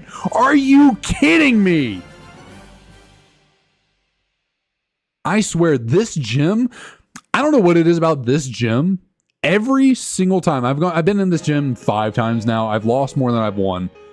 Every single time I've been in this gym, the gym trainers are stacked. Every single time. The gym trainers have such good Pokemon.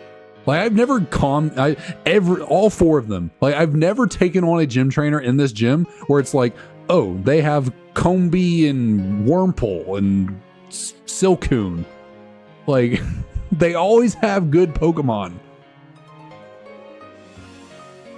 And no, I'm not having fun yet. That was a really good Lapras. Oh my god. That is 2 runs today. 2 runs today that have ended 2 crits. 2 good runs with good Pokemon.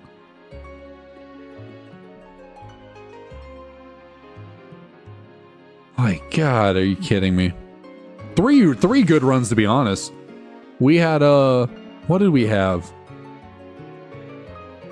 We had the Steelix that was really good that died. I don't remember what it was. Or it was Water Spout, that's right. We got Garchomp Water Spouted on our freaking good-ass Steelix. And then what? We had a really good... we had a really good Meganium. I know, Meganium. But it was a really good Meganium. Got crit Sky Attacked. And now we get crit Focus Blast. Not that I think it mattered. I think it still killed anyways. But of course, it landed both of them. Why not? Why not? God, that's just... I hate ending on a negative note. I especially hate ending on a negative note to go into shiny hunting. Because I want to do some resets to look for Shiny Victini, but like, I can't end like that. I gotta at least like get a decently good starter to start the next like stream with. So, I at least want to get a solid starter. Oh man. That's just... I can't believe that. Like, that 3rd gym, Berg's gym, is a just massive roadblock in terms of power level, or in terms of difficulty. Maybe it'd be doable if, like, I don't know. The gym trainers weren't always stacked with a really good freaking Pokemon. Oh, hello. I'm sorry.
Okay.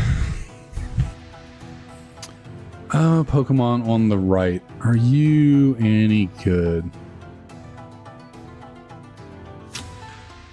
Not really, no. Aftermath, so that's useless. Terrible stat distribution. Okay, this is an absolutely dead Duskull right here. This Duskull is not surviving this battle against the Walrein.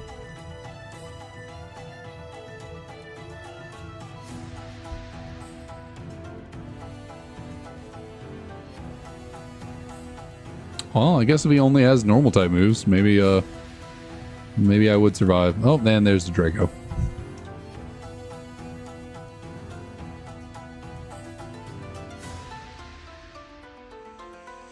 I just can't believe it. I just can't believe it.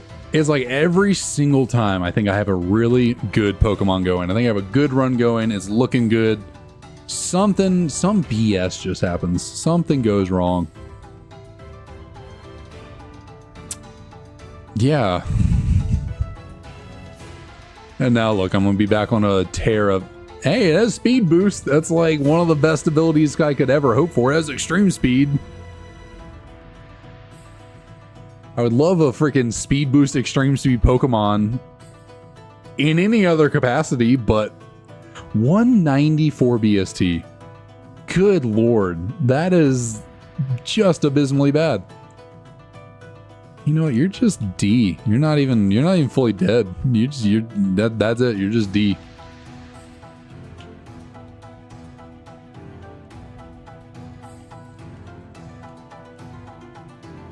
I will at least get some damage off right here. That was a crit. That was a crit. Okay.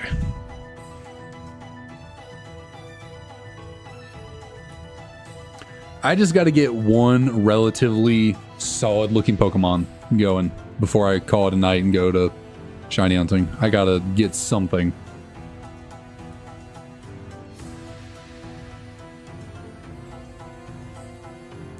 I swear Walrein pops up so often. I won't complain. Walrein's like Lapras, you know, same typing, same BST. Walrein's actually stronger and has Victory Star, so that helps with our accuracy. We're slow and have really bad SPDF. And again, we're a special attacker with lowered special attack. Actually, other than our Lapras was really fast, this Walrein is basically the exact same as our Lapras. Well, I mean, it's a more mixed attacker, whereas Lapras was fully physical. And Retaliate's kind of useless. Fusion Bolt's a strong move. Heat Crash, I mean, Walrein probably weighs a lot, so it might not be terrible. Like, this thing might not be the worst. Brine's a stab move. We'll go with Blubby.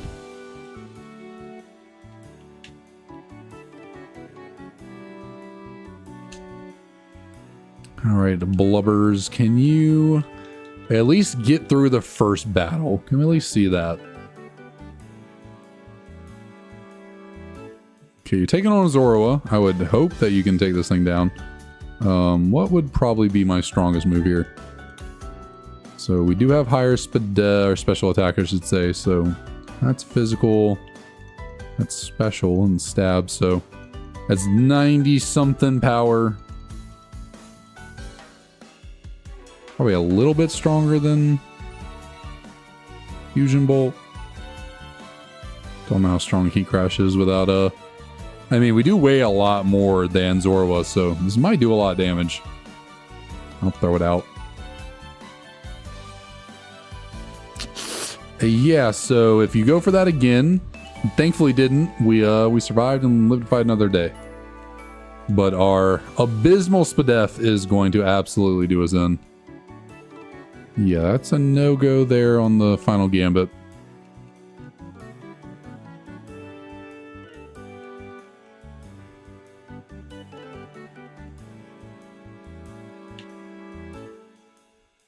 Of course, we have Victory Star, which would be great if we had inaccurate moves, but I won't complain about having accurate moves. I don't like missing, but when you have an ability that is meant to increase your accuracy, you kind of crave the inaccurate moves because you want to hit them. They're inaccurate for a reason. They are very good. Yeah, Pichu will be a negative there.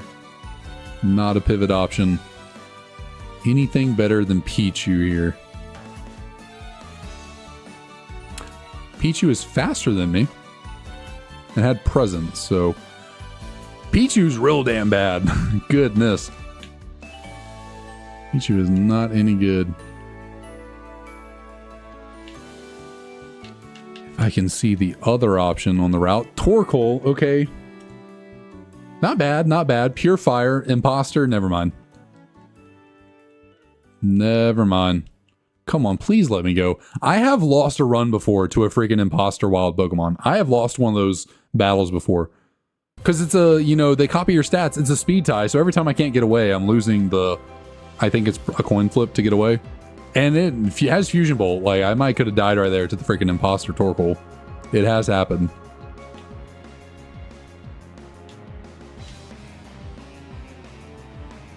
I have been on the negative receiving end of one of those battles.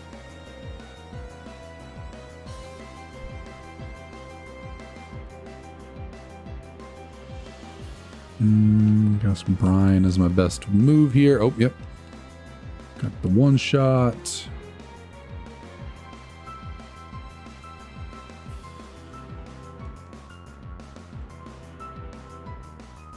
We at least have a good variety of moves. We have good type of distribution. Is that that's not the exact word I'm looking for. With coverage. I don't know why I couldn't remember coverage. We have good coverage, so would like a faster Pokemon. I don't know why we're so slow, but our stats are not that great all around. I guess we have really high HP. Like, I guess our HP is just really high. All the rest of our stats don't seem that great to justify our speed and SPDF being really low.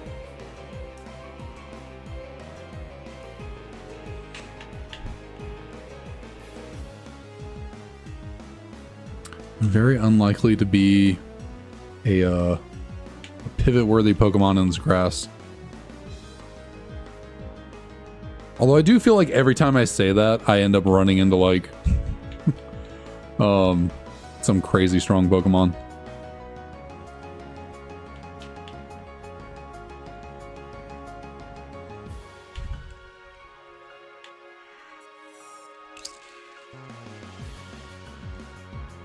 Alright, Baltoy is clearly... Baltoy and Skorupi are clearly the most common encounters here. Starly, okay. I think there's like 2 more potential encounters, but I don't know if I'm going to waste my time going through the... It's worth the effort if you run into something incredibly good, but I get the feeling we're not going to. And truthfully, the ranch is just a better pivot spot anyways. Rotom. If you were a Rotom appliance form, it'd be really good. Like a Rotom wash would be really clutch.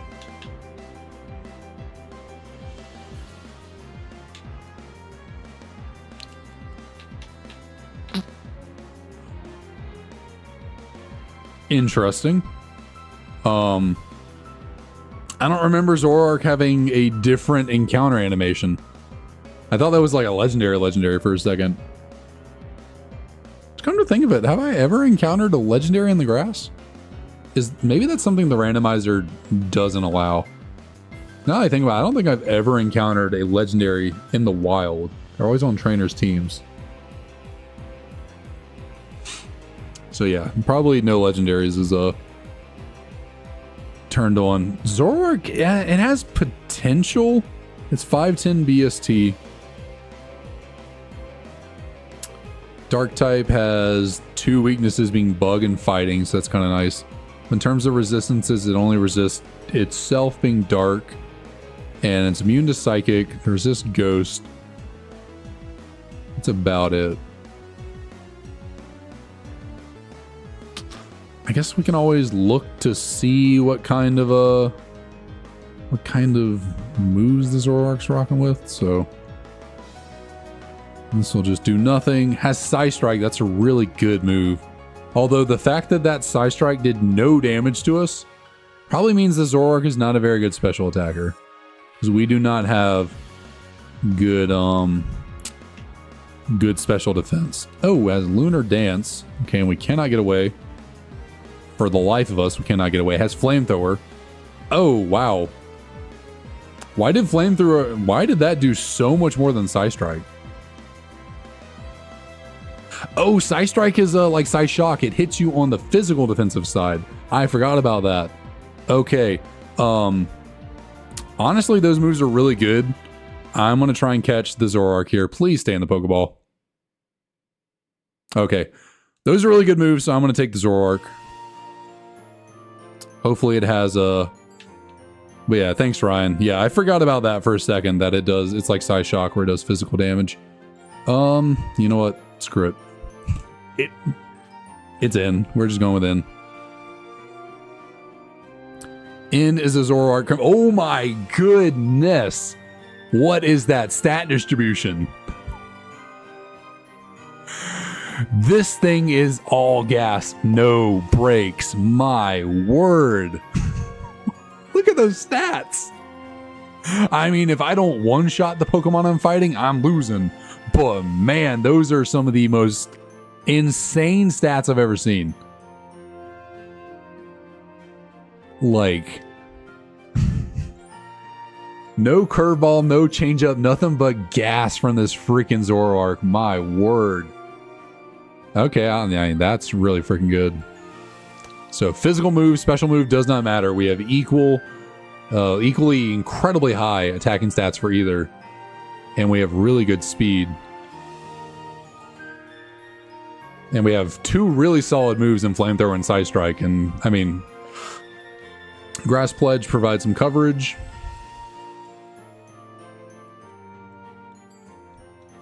I mean, there's almost no shot this Zoroark survives, unfortunately. I'm going to be a pessimist here. Just because, like, with the randomization of stats, like, we're bound to run into something that we don't one-shot. And since our defenses are pretty poor, we'll probably just get one shot in return.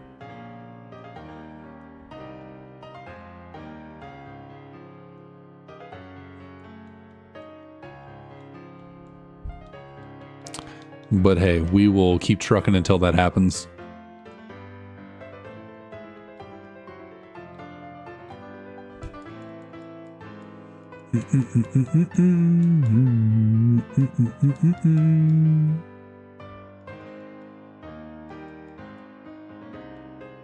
I will say the fact that our Walrein lived both of those hits, considering how strong the Zoroark is, our Walrein was very bulky. Like, that thing was soaking up some damage off of those hits. I guess the Flamethrower did a pretty good amount, but for how stacked this thing's offenses are, we were really taking those hits really well. And what I don't like is the fact that we're only level 8, because we've taken on all the trainers we can, because we can't fight any of these people again. So Hugh is going to be a little bit of a challenge. I wish we could have potentially gotten a level 11 here instead of a level 8, because Hugh is going to be a level 12, I think, 13. So he's going to have a pretty serious level advantage against us. What was his Pokemon? What was his... I don't remember what his starter was. Hopefully it's something I can take down easily. Oh, how fitting, it's a Zorua. Alright, well, we cannot Psy Strike you, but we do have Flamethrower. We are faster.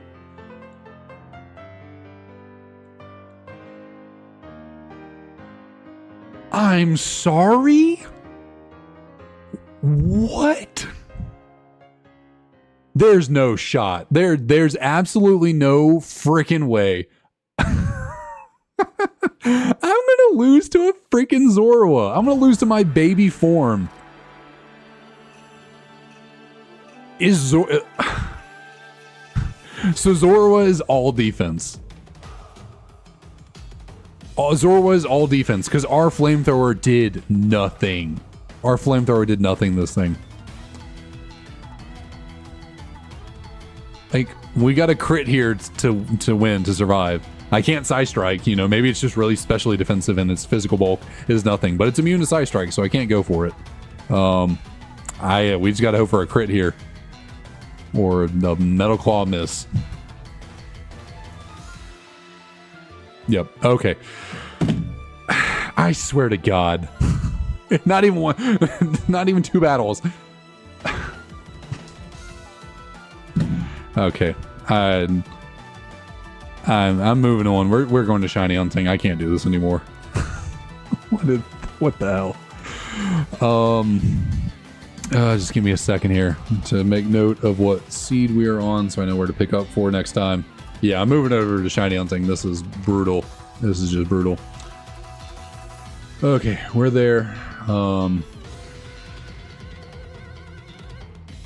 You guys, actually, how do I want to go about this? Don't need you up anymore. Let's just go ahead and change the name of the stream titles. That's just wild.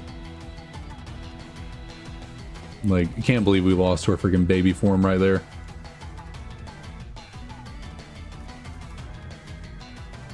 Okay, so that's changed over. This technically I should do.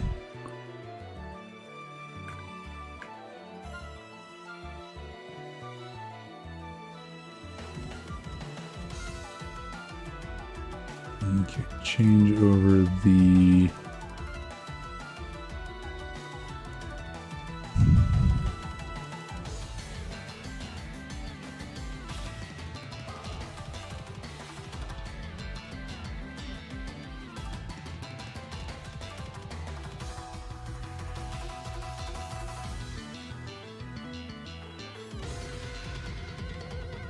man, I am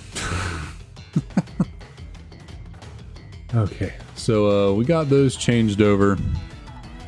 Got the stream titles changed to new Shiny Hunting for Victini. Got the thumbnail changed. Get rid of you here, and we will open up our good old fancy dancy games here.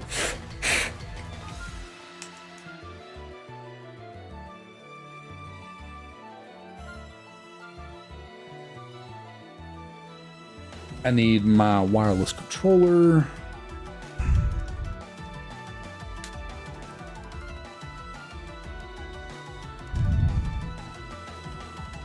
Oh, and you're not plugged in.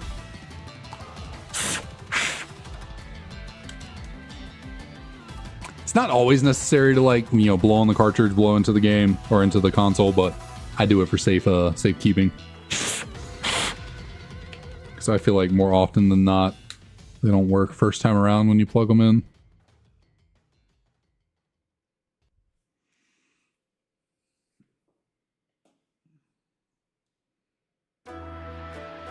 Turn my Xbox controller off. Come on. It takes so long to turn off.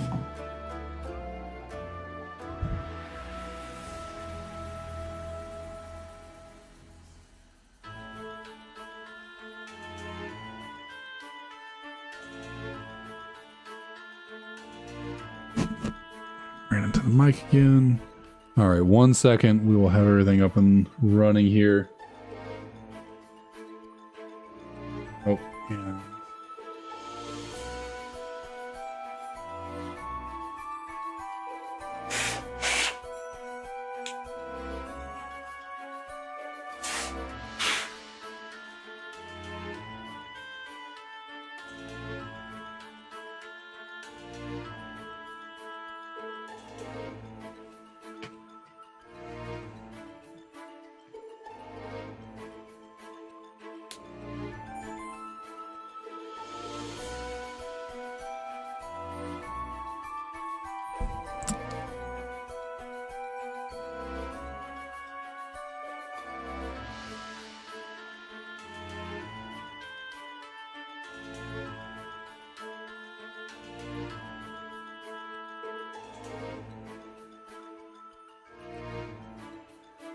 All right. Took a little bit, second longer than I wanted to.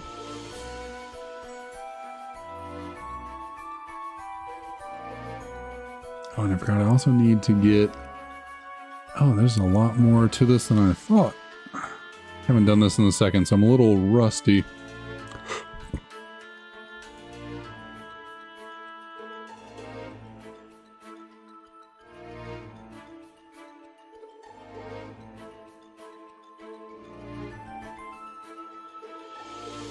Gotta get our...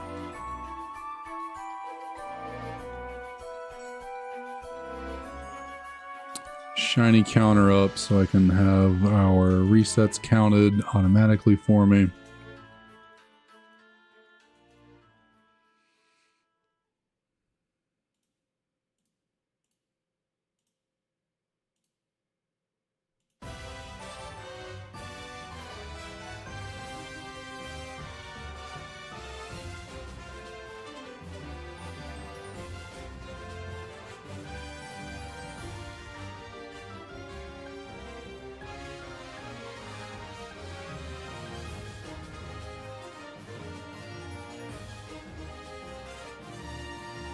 All right, am I good? I think I'm good.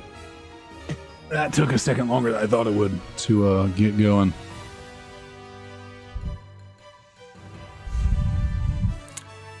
All right, Victini, can we please make up for the incredibly poor...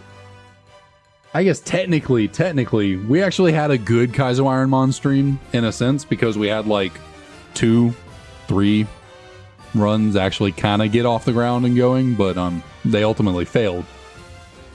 Anyways, we'd like to get a shiny here to make up for that that disappointing Kaizo IronMon little bout. Because even though we had some solid runs, we had one get to the 3rd gym, it was not ultimately what we wanted. We want a little bit more success there.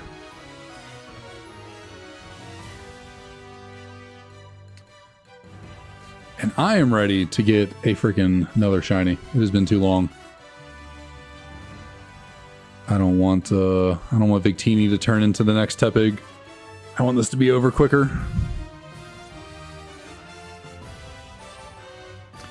I mean, thankfully the encounters are massively faster than Tepigs were.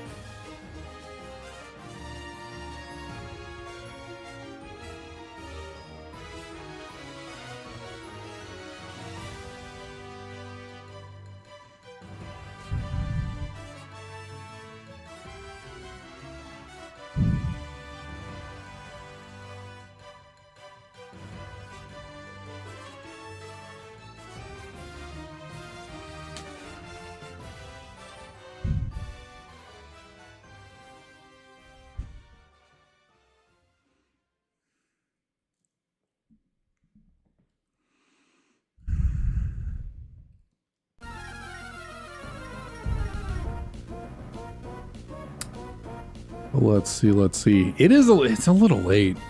It is a little late. I don't know. I really want to do the shiny hunting. I really do. But man, it is kind of late. It's 12:30.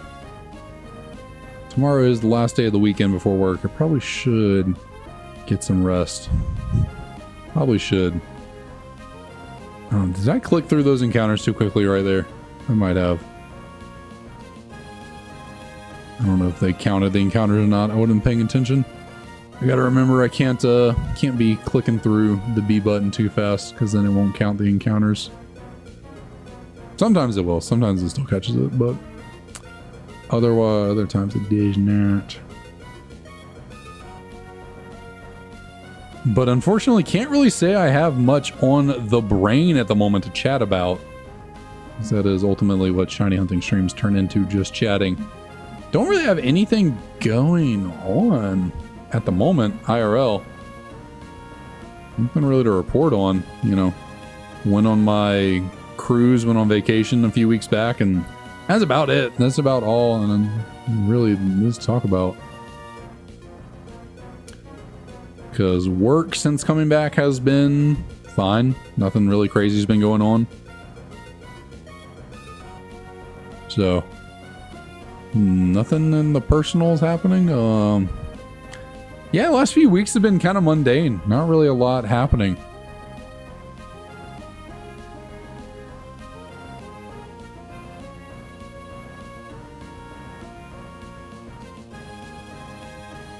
And it's the off season for football, so that's, you know, I'm not really a fan of stuff outside of football.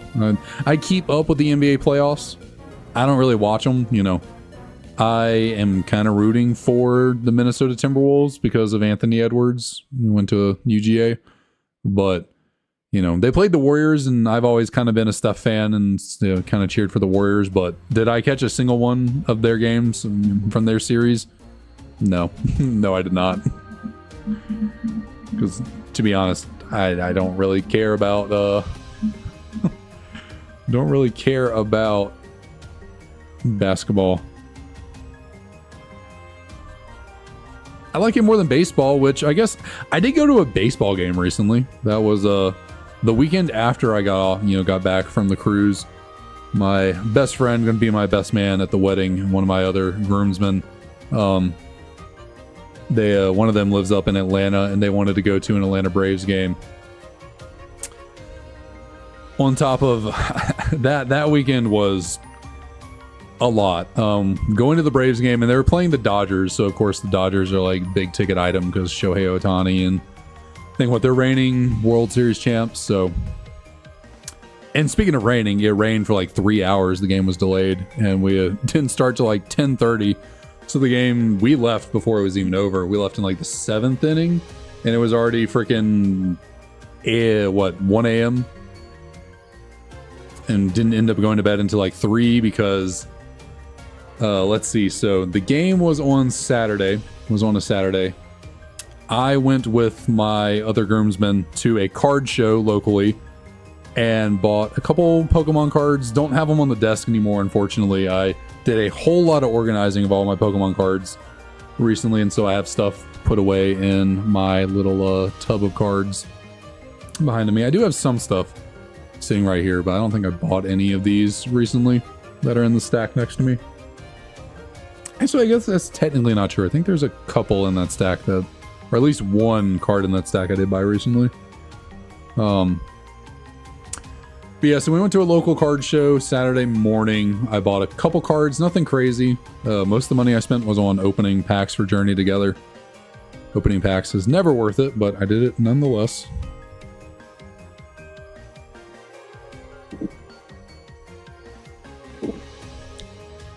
I'm sorry, I feel like y'all can hear that. I'm going to silence my...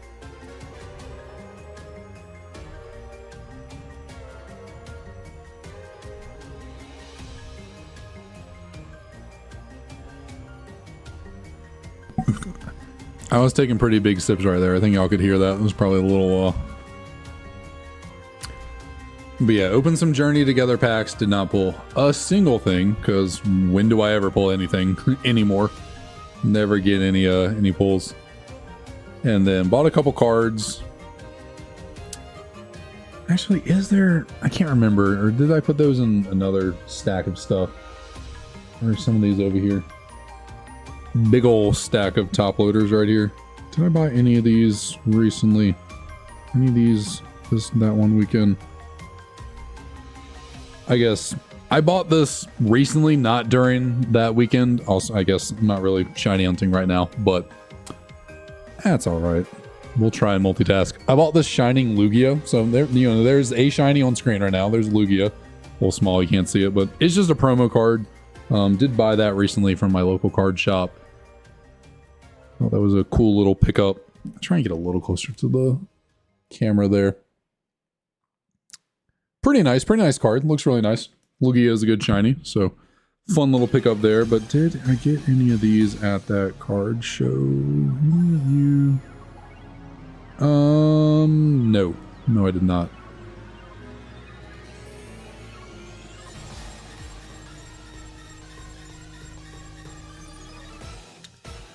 So yeah, bought a couple little cards there at the card show. Yeah, card show. I don't know what I was trying to say right there. And then we drove on up to Atlanta And my friends they knew of this like really big card store in Atlanta. I guess it's like really popular, really big on social media. They have like, is definitely the biggest card shop I've ever been to. And they had a lot of really cool things, a lot of expensive things too. They had like 3 first edition Charizards up for sale in display cases that were graded by PSA, I think. Maybe one was BGS. So that might be the first or like one of the only few times I've ever seen a first edition Charizard in person. I might have seen one at a show before. I can't remember. So that was kind of crazy. Obviously, I did not buy any of those. I ain't got that kind of money. But yeah, it was a big store. They, I guess, have a big social media presence. They have like recording booths. I don't know if it's just for the local team to like make content out of, or if people can like, they had a podcast studio in there. It's kind of crazy. Never seen anything like that. But it was different. Like all the local card shops I've ever been to are more geared around like the playing of the game, the actual thing you're supposed to do with the cards, playing the card game. This was a pure collectibles shop. Like, they have tables and stuff. I'm sure you could play there if you went, if you wanted to. But they had like other people. It wasn't just the store that was selling stuff. They allowed vendors to come in, like individual sellers, and sell their cards and collections. I guess that's like something that they do once a month, where they allow outside people to come in and sell their own stuff that the store makes no money off of. They might make it like a vendor fee, like the vendors pay money to go there to set up, but that's what was happening when we went. There was that whole thing going on. And I bought, what did I buy there? I did buy the Japanese version of Prismatic Evolution. You know, the crazy Eevee set. I bought that, the Trastal Festival. Bought one of those booster boxes because I was like, maybe I'll pull the Moonbryon. I did not pull the Moonbryon. I got 2 SIRs out of the box. I don't know if that's typical or not. I don't think I've ever watched anyone actually open a Trastal Festival box, but I did get 2 SIRs, but they were, you know, an Ogerpon and a Trainer. Both were worth like $6. The box was like 100, so definitely did not break even on that box. And then bought a couple of cards they had for display in their cases. But I think, yeah, the box was the biggest thing I bought there. Most of the other cards were like $50 at max. It's nothing too crazy. And then after that card store, we went to the game. The Braves ended up getting demolished by the Dodgers. We waited 3 hours in the rain just for the Dodgers to absolutely hammer the Braves. It was not even close. Luckily, I'm not a baseball fan, so I do not care. Shohei Ohtani hit a home run. That was kind of cool. You know, he's like the GOAT in the making or whatever, so it was kind of neat seeing him hit a home run. It's kind of fun.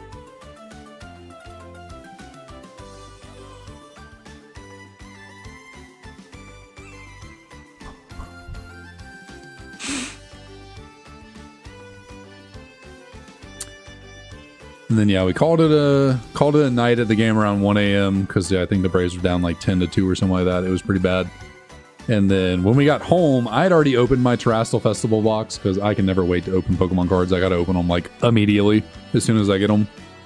But my friend, he bought a Glory of Team Rocket Japanese booster box at the card store, which is about $150, which is crazy, by the way.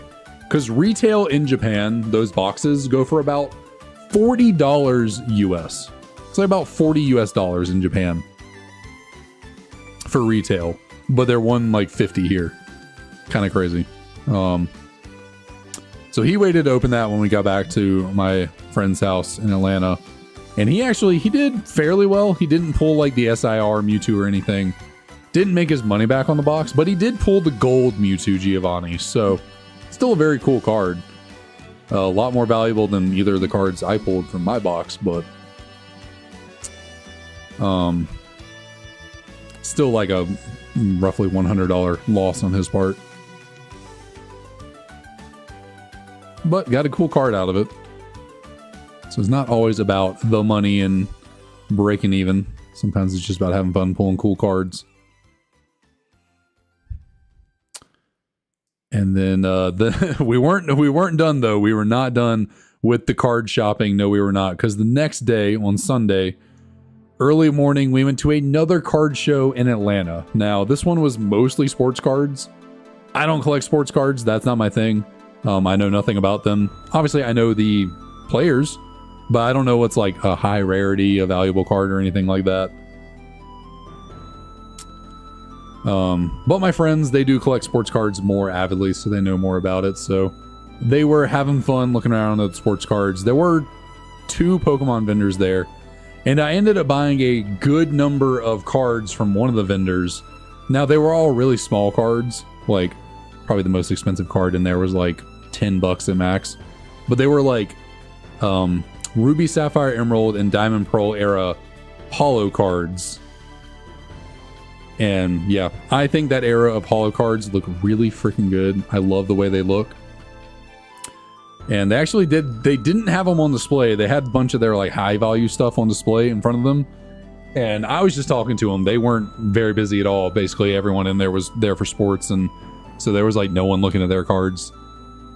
So I was just chatting with them, telling what I'm like, you know, telling them what I like. And one of the guys was like, oh, I have a whole bunch of these cards in this ETB right here if you want to look through them and take any of them. And I started shuffling through them, and sure enough, I was like, yeah, I'll take a lot of these. So I ended up buying, I think I went too fast. No, still caught it. I ended up getting about 20. No, I got exactly 20 holos from the Gen 3, Gen 4 era for around $5 a piece. So cannot complain about that. That was a nice little fun pickup right there.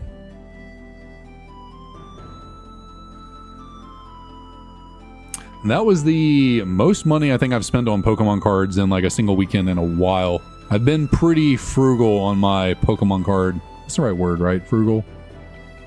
I think so. I've been very reserved with my spending on Pokemon cards for the last like 2 years. I haven't been really buying any big purchases. It was kind of fun. I ain't gonna lie. It was kind of fun to go back to the 2020 era for me, when I was just buying cards left and right. That was a fun time, but I have since learned and realized gotta be more responsible with the money. You can have a fun little weekend here there. By here there, I mean like once a year with buying cards, but generally my philosophy is spend like $100 a month on cards. Like, yeah, most months I'm picking up a few cards here there from like a local card store or something. Not spending very much on them.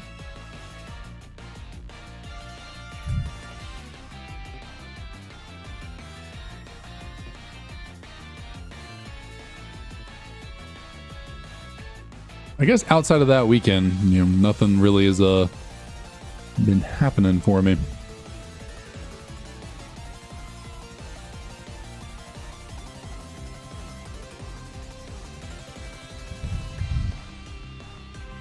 I thought this past week at work was going to be really, really crazy because last Thursday, I work 4 days a week. Last Thursday, right as I was logging off my computer, like I was filling out my time, I was about to log off, be done for the weekend.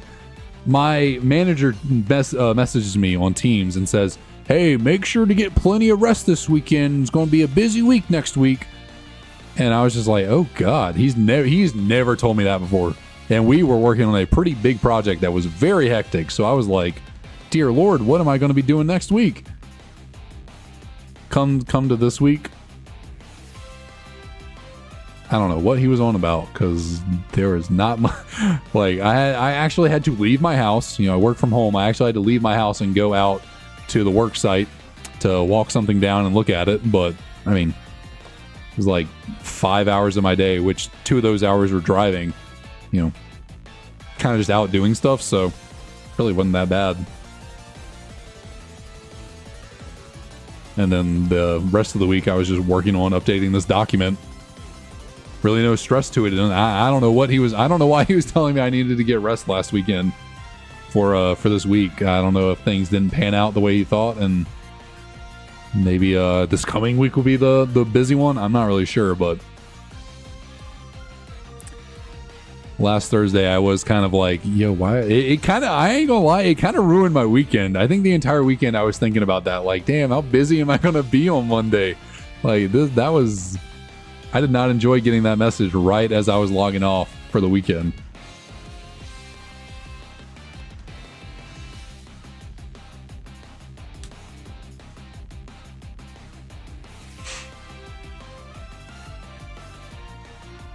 Did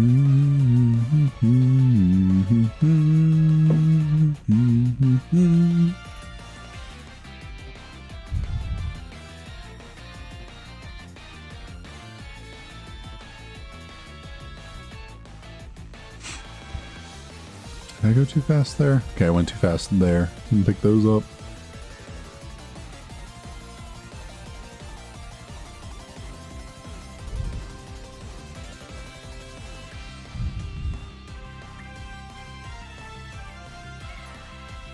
I guess today Emily and I did go out to the mall, do some shopping.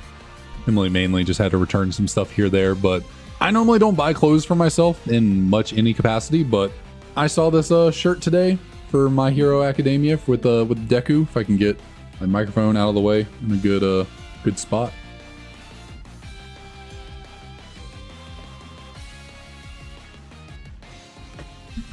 Found this shirt while I was out, and I was like, you know what? I never buy anything for myself in terms of clothes. Probably need a few more items in my wardrobe. I've never owned a shirt like this. Can't really tell on camera too well, but it's like gray and black, like, I don't know what, almost like denim-ish looking. I don't know.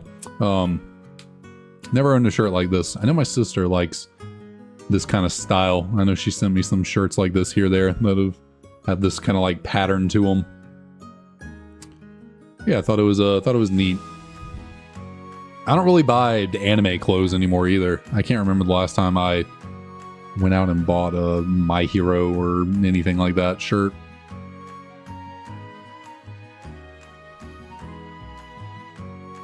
Emily likes to get me Pokemon related, you know, shirts and hoodies and stuff for Christmas, birthdays, but I don't know the last time I went out my way to buy something like this.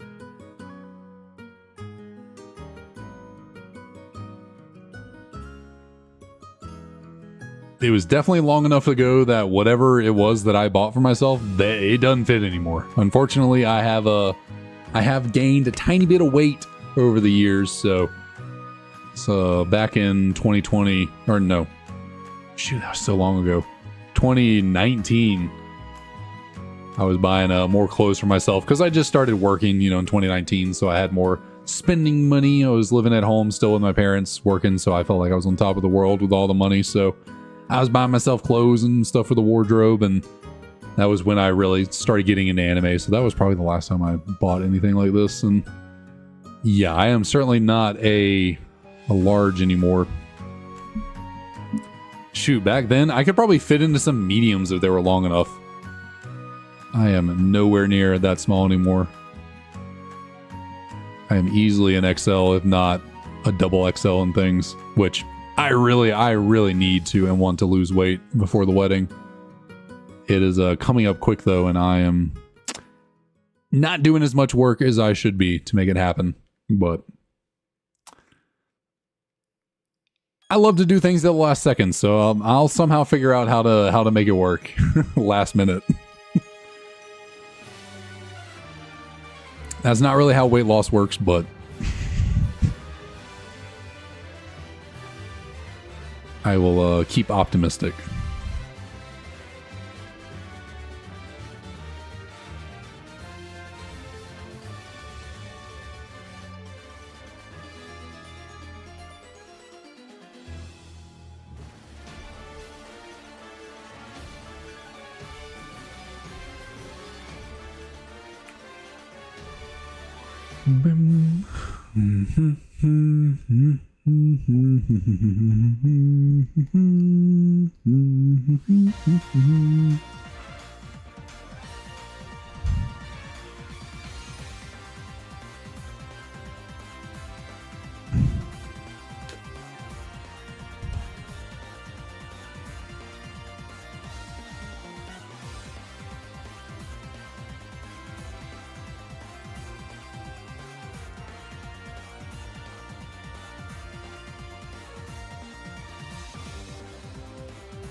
All right, I think I'm just gonna do 10 more encounters here. We're gonna get to 4,300. Only 100 encounters on the night for the Victini, probably. But I've been going for 4 hours, so it's a wee bit late. It's getting to 1 a.m. right now, so probably shouldn't be up too much terribly longer. So we'll get 10 more encounters out here. I've been kind of slacking on the shiny hunting for the Living Dex, which is not good considering how many freaking shinies I need to get, but I've been slacking a little bit, and it was good to at least get a few encounters out here for Victini to work on. I have been shiny hunting on the side, like on my own time. I decided, you know what? I had told myself I was going to hunt for every single Pokemon on stream live, but I don't think I have time for that. I think I need to do some hunting in my spare time when I'm not streaming. So I started hunting for shiny I was about to say Sigilyph, and I was like, no, I think I'm gonna say Sigilyph, and so I just completely messed that up. Sigilyph. Started hunting for that, doing a pseudo method instead of wild encounters. So I have been breeding. Finally got to the giant chasm in my copy of Japanese White 2 to get me a Ditto. I've been breeding an English Sigilyph with my Japanese Ditto. Currently, I think right around 400 eggs in. So between the Masuda method and the good old pass powers, the lucky power that increases the shiny odds, I think the odds of getting a shiny is like 1 in 1100 or something right now for the eggs. 1 in 1200, something like that. So I think Masuda method takes it down to 1 in 1300. If I'm remembering correctly. And then the extra roll from the good old pass power, I think it gives it a little bit more. So I'm maybe a fourth, maybe not even fourth, like a third of the way to odds for that Sigilyph. So hopefully I can get that to hatch soon enough. But with that, we are going to do 2 more encounters right here on the night. See if we can get a shiny Victini here. Just a casual little 100 encounters here at the end of the stream after Kaizo IronMon. See if we can grab us a shiny. Unfortunately, we could not. Hopefully, Victini is not about to be an incredibly long hunt for us, which I guess given how often I'm actually doing this hunt, that would be really bad if this thing takes for, as long as Tepig did in terms of number of encounters. But as neither here nor there, I will just hope and pray that things go well for us. So with that, thanks to everyone for coming on out to the stream. Unfortunately, no good Kaizo IronMon run started up. No shinies found, but hey, we'll get there eventually. We'll get it going, and I will see you guys next time.